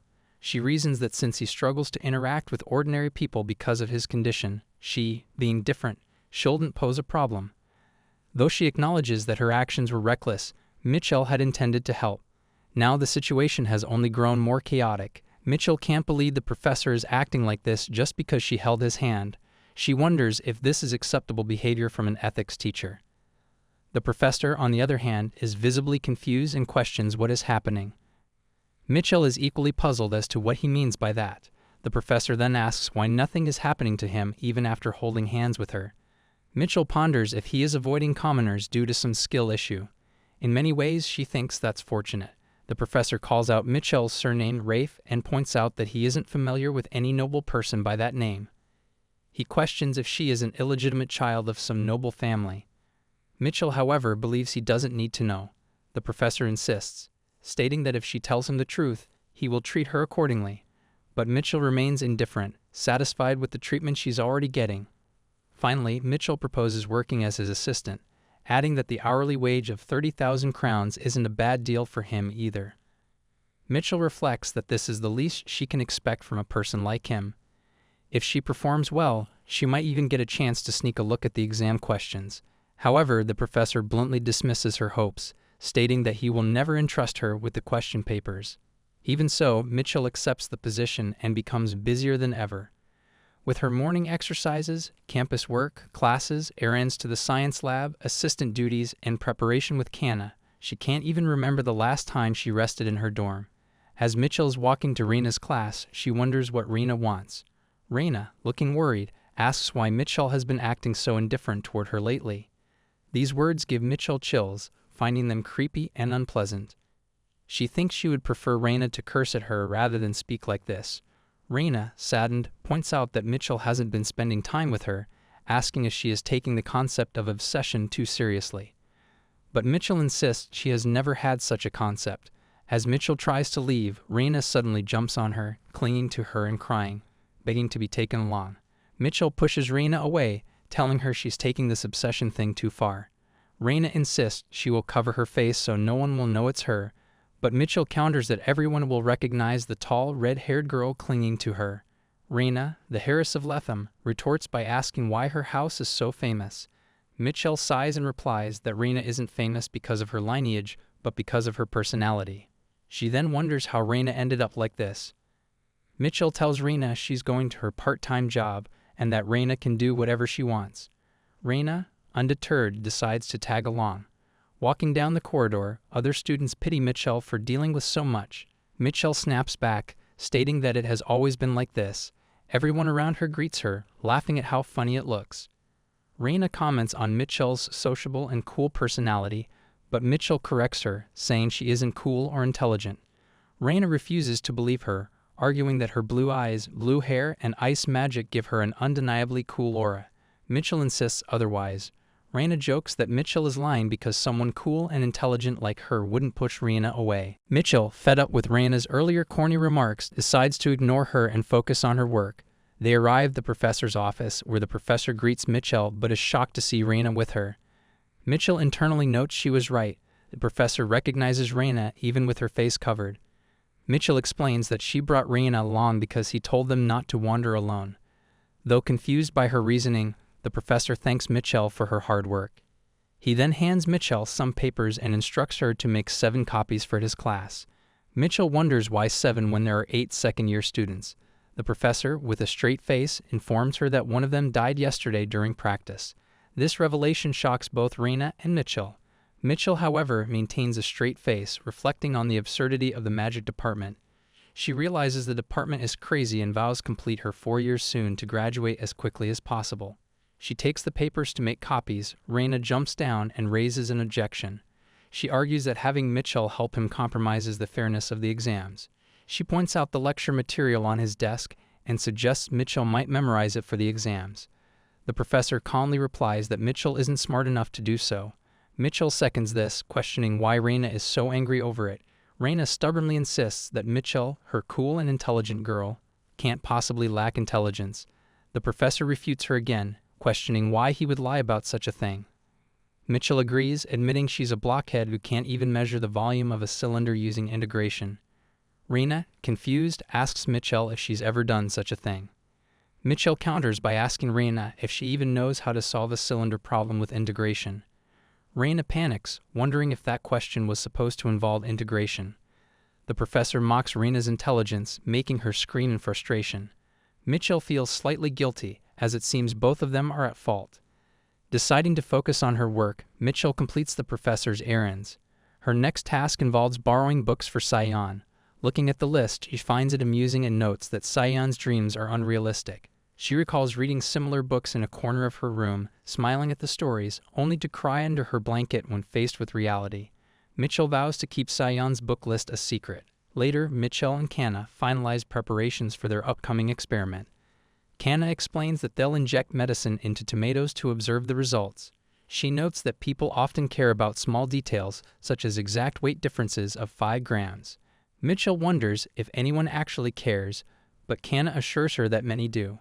Mitchell remarks that the world of assassins is scary. Cana mentions that finding the center of balance in objects is crucial for detecting hidden drugs. Mitchell doesn't fully understand but is content as long as the plan works. After all the planning, Mitchell heads back to her room, exhausted but relieved that preparations are nearly complete. All she needs to do now is get a good night's sleep, write her name on the exam paper, and leave. She enters her room thinking even if she just wrote her name only and leave, the only one who would be giving exams would be she and Cana, and even if she scores 0, the grade will be still confirmed as a plus. Mitchell decides to quickly wash up and go to sleep. Mitchell prepares to sleep. Reina suddenly shows up wearing glasses and a different outfit. Reina mocks Mitchell, stating that her cool and intelligent girl is actually not smart, and Mitchell is confused as what in the hell is this situation. Reina points that if Mitchell can't solve college-level maths, she won't be allowed to sleep tonight. Mitchell, frustrated, complains over how this situation can completely derail her plans. Early in the morning, just before the exams, Reina is determined to make Mitchell smarter. Reina, who looks somewhat dangerous, appears unexpectedly. Mitchell, finding it all nonsense, decides to leave this crazy place. As she reaches the door, she realizes there is no doorknob. Frustrated, she shouts at Reina, demanding to know where the doorknob is. Reina, intentionally acting clueless, wonders aloud where it could have gone. Then, in a second, she excitedly admits she broke it.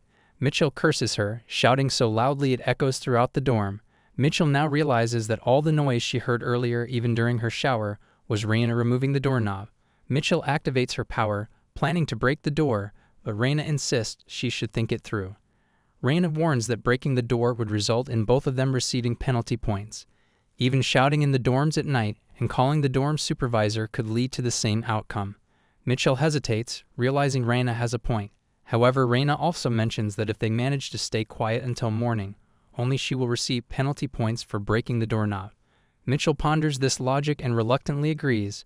Reina, with a commanding tone, orders Mitchell to sit at her desk if she doesn't want penalty points. Mitchell, though angry, has no choice but to comply. She reflects on Reina's situation, knowing Reina already has 3 confirmed penalty points. If Reina gets caught twice more, she'll be expelled from the dorm. Mitchell is confident that if Reina discovers how much of a blockhead she is, particularly in math, she might run away from her. Mitchell has always been notoriously bad at math, even before possessing this body. She wonders if she can truly handle starting from scratch with quadratic equations. By sunrise, Mitchell is still sitting at her desk.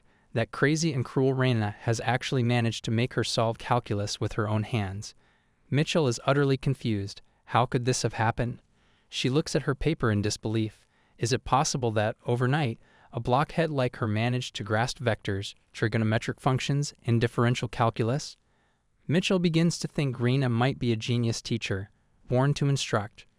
Reina, exhausted and about to pass out on her bed, casually remarks that Mitchell's intelligence isn't so bad after all. Raina falls asleep almost instantly, and Mitchell checks her pulse to confirm she's truly asleep. She is sure that Raina might sleep all day without sleeping pills. Originally, she had planned to let Raina take the penalty points alone, but now after receiving Raina's gratitude, now she wonders if they should share the blame. Acting on impulse, Mitchell breaks the door herself. The head of the dorm storms in, screaming about the noise. As a result, Raina's penalty points increase to 3, and Mitchell's climb to 2. Outside, Mitchell looks at the sky, unconcerned about the door she just broke, and heads to the exam room.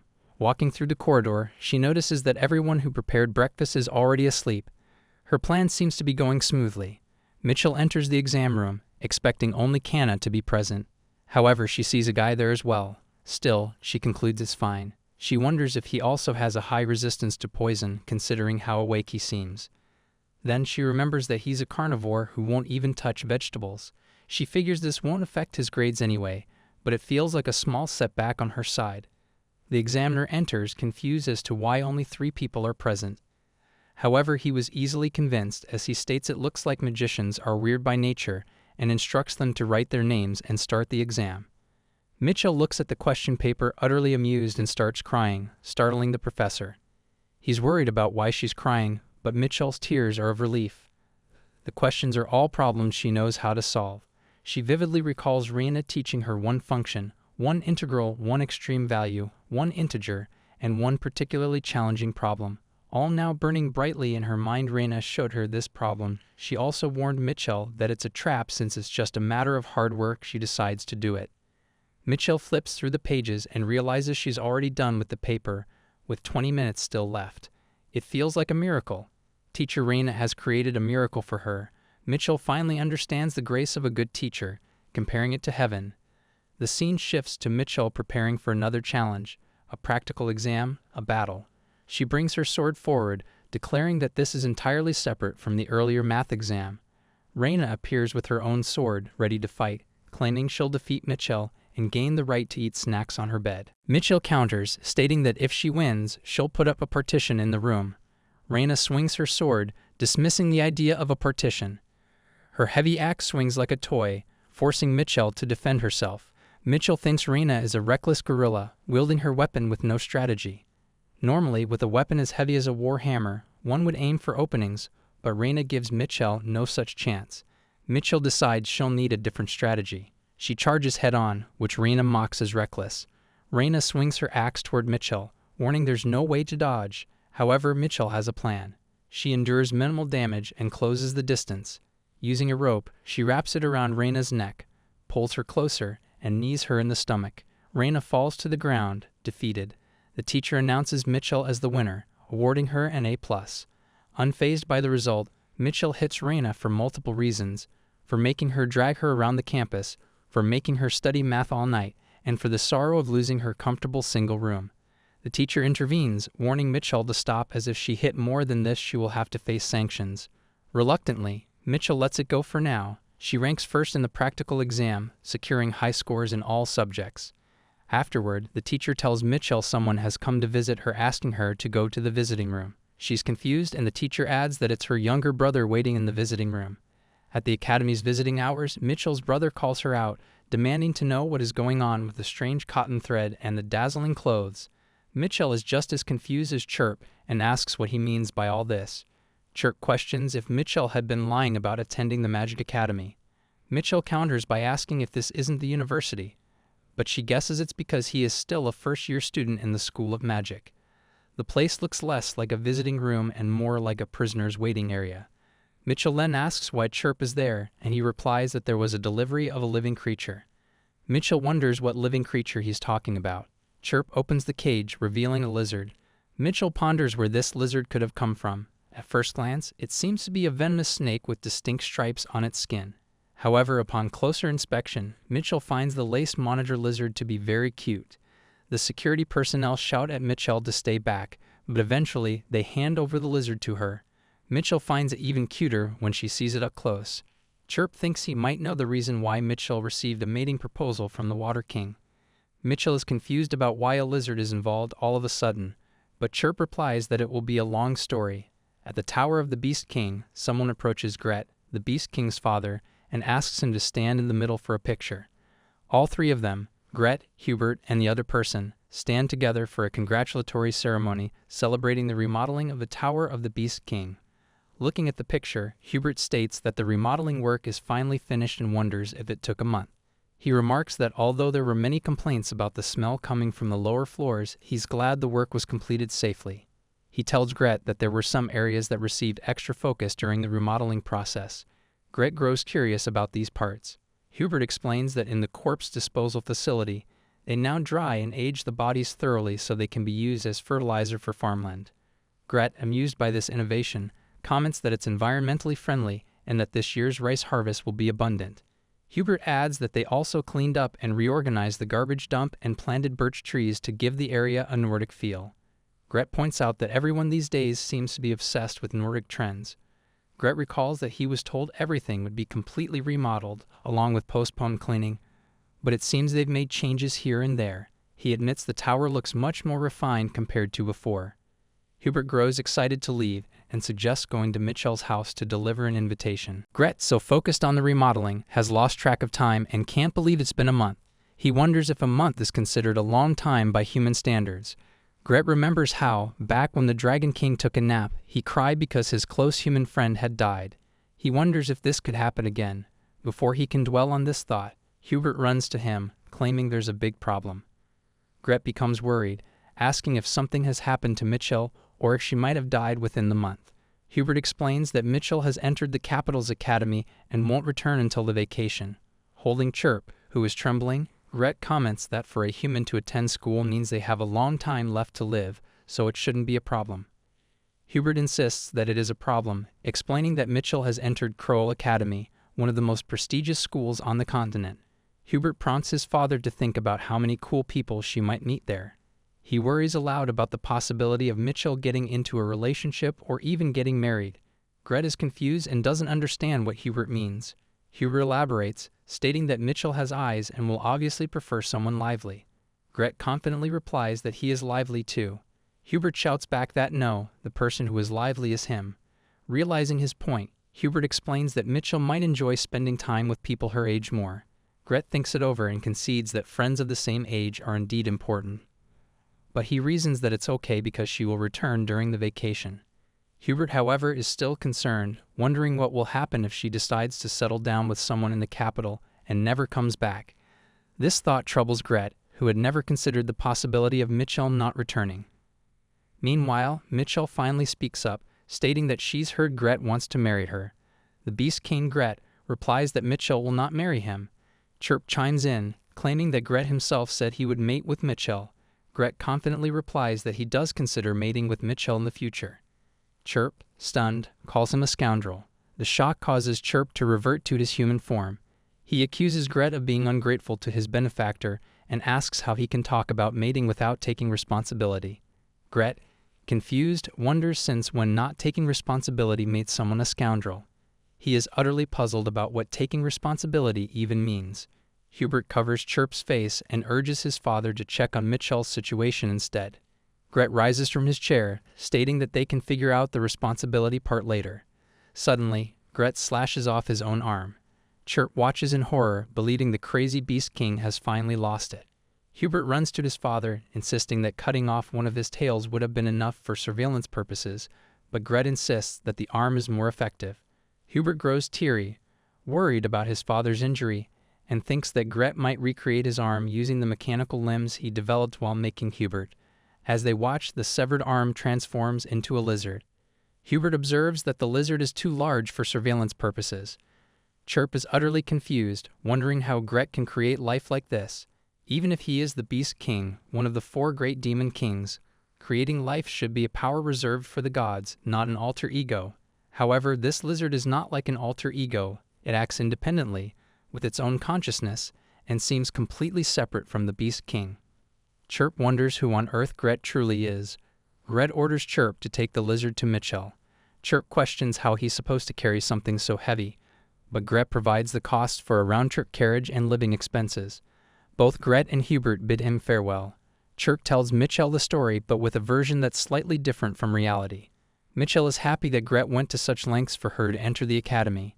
She mentions that, according to Chirp, she can randomly share visions or convey messages with Gret. Chirp confirms this but silently wonders if Mitchell truly doesn't know anything about the surveillance. He states that now the delivery is complete, he will take his leave, but Mitchell tells him to stop. Narrowing her eyes, she accuses Chirp of rushing off suspiciously fast and wonders if he is hiding something from her. Chirp looks back and flinches. Mitchell demands Chirp to tell her the truth. She states that she knows Chirp not only received transportation fare, but also pocket money from Gret. This shocks Chirp, leaving him to wonder how she knows this. Mitchell questions how much he received, but Chirp, believing it's not much, states that it's 50,000 crowns. However, Mitchell points out that he must have received 100,000. Mitchell demands that he hand it over, and Chirp cries, asking why, as it is the pocket money he was given. Mitchell clarifies that she isn't trying to take it away. Instead, she explains that if he just carries it around, he will lose it, pointing out how many pickpockets are in the city. Chirp grows worried about the possibility of being pickpocketed. Mitchell suggests that if he gives it to her, except for the fare to get back, she will keep it safe and return it to him when he goes home for vacation. She adds that if he doesn't trust her, they can write a contract. Chirp becomes excited at the idea of writing a contract. He raises his hand and agrees, stating that she must return it to him during vacation. Mitchell promises, but internally she thinks what a foolish boy he is for truly believing she will return it. Instead, she plans to spend it all and never return it, with no intention of denying it. Mitchell believes it's wonderful to have younger siblings. As Mitchell walks, she thinks about naming the little lizard she has. Since it's white, she considers calling it Whitey. Just then, someone calls out to her. Hearing Sion's voice, Mitchell becomes excited, but Sion angrily shouts at her, asking where she has been, as today is the book return day. Mitchell ponders about the book return day and remembers that today was indeed the last day to return that embarrassing signboard. She has been so busy that she completely forgot. Sion yells, asking if she wants to embarrass him on purpose. At that moment, the lizard jumps off Mitchell, lands on Sion, bites his leg, and makes him run around in a panic. Mitchell shouts at the lizard, demanding it calm down, pointing out that Sion is no different from a paper doll. She catches the lizard and scolds it, asking who told it to behave like that. Then she turns to Sion, questioning if he's fine or hurt anywhere, though it's clear that he's not okay at all. Mitchell wonders if Sion, even as a powerless prince, might be executed this time. In the nurse's office, Sion shouts that he will kill her, declaring that this time he will definitely have her executed. Mitchell thinks to herself that if he keeps making a fuss like this, someone will hear them. Realizing there's no other option, she takes something from her pocket and drinks it, pointing out that she'll have to put him to sleep using the emergency sleeping pills Cana gave her. She places her hand on Sion, who questions what she's drinking all of a sudden, but before he can react, she kisses him. Flustered, Sion screams loudly, asking what she is doing and what she just fed him. More importantly, he insists this doesn't count. Mitchell asks if this was his first kiss, but Sion insists it doesn't count as his first kiss. However, he then questions if this wasn't her first kiss, and Mitchell, after some thought, realizes it was her first time as well. Whether it was her first kiss or not, she knows that he dislikes it, though she doesn't understand why. Wishing he would fall asleep because he's too noisy, she hits his neck and demands he sleep already. Mitchell thinks to herself that since he took the sleeping pills, he should sleep soundly now. She then plans to inspect the wound to destroy any evidence. Of course, she is confident that Gret wouldn't send anything dangerous, but since it might be poisonous, it would be wise to consult Cana about it. When she removes his clothes, she notices the scars on his legs. They appear to be from being beaten or whipped. The scars don't seem recent, but rather old, and there are also burn marks in areas that aren't visible, along with traces of something that was cauterized and healed. Mitchell wonders if the smell of medicine she noticed before could be because of this. No matter how powerless Sion is, he's still a prince. Mitchell reasons that there are probably very few people who would remain unharmed after injuring a prince.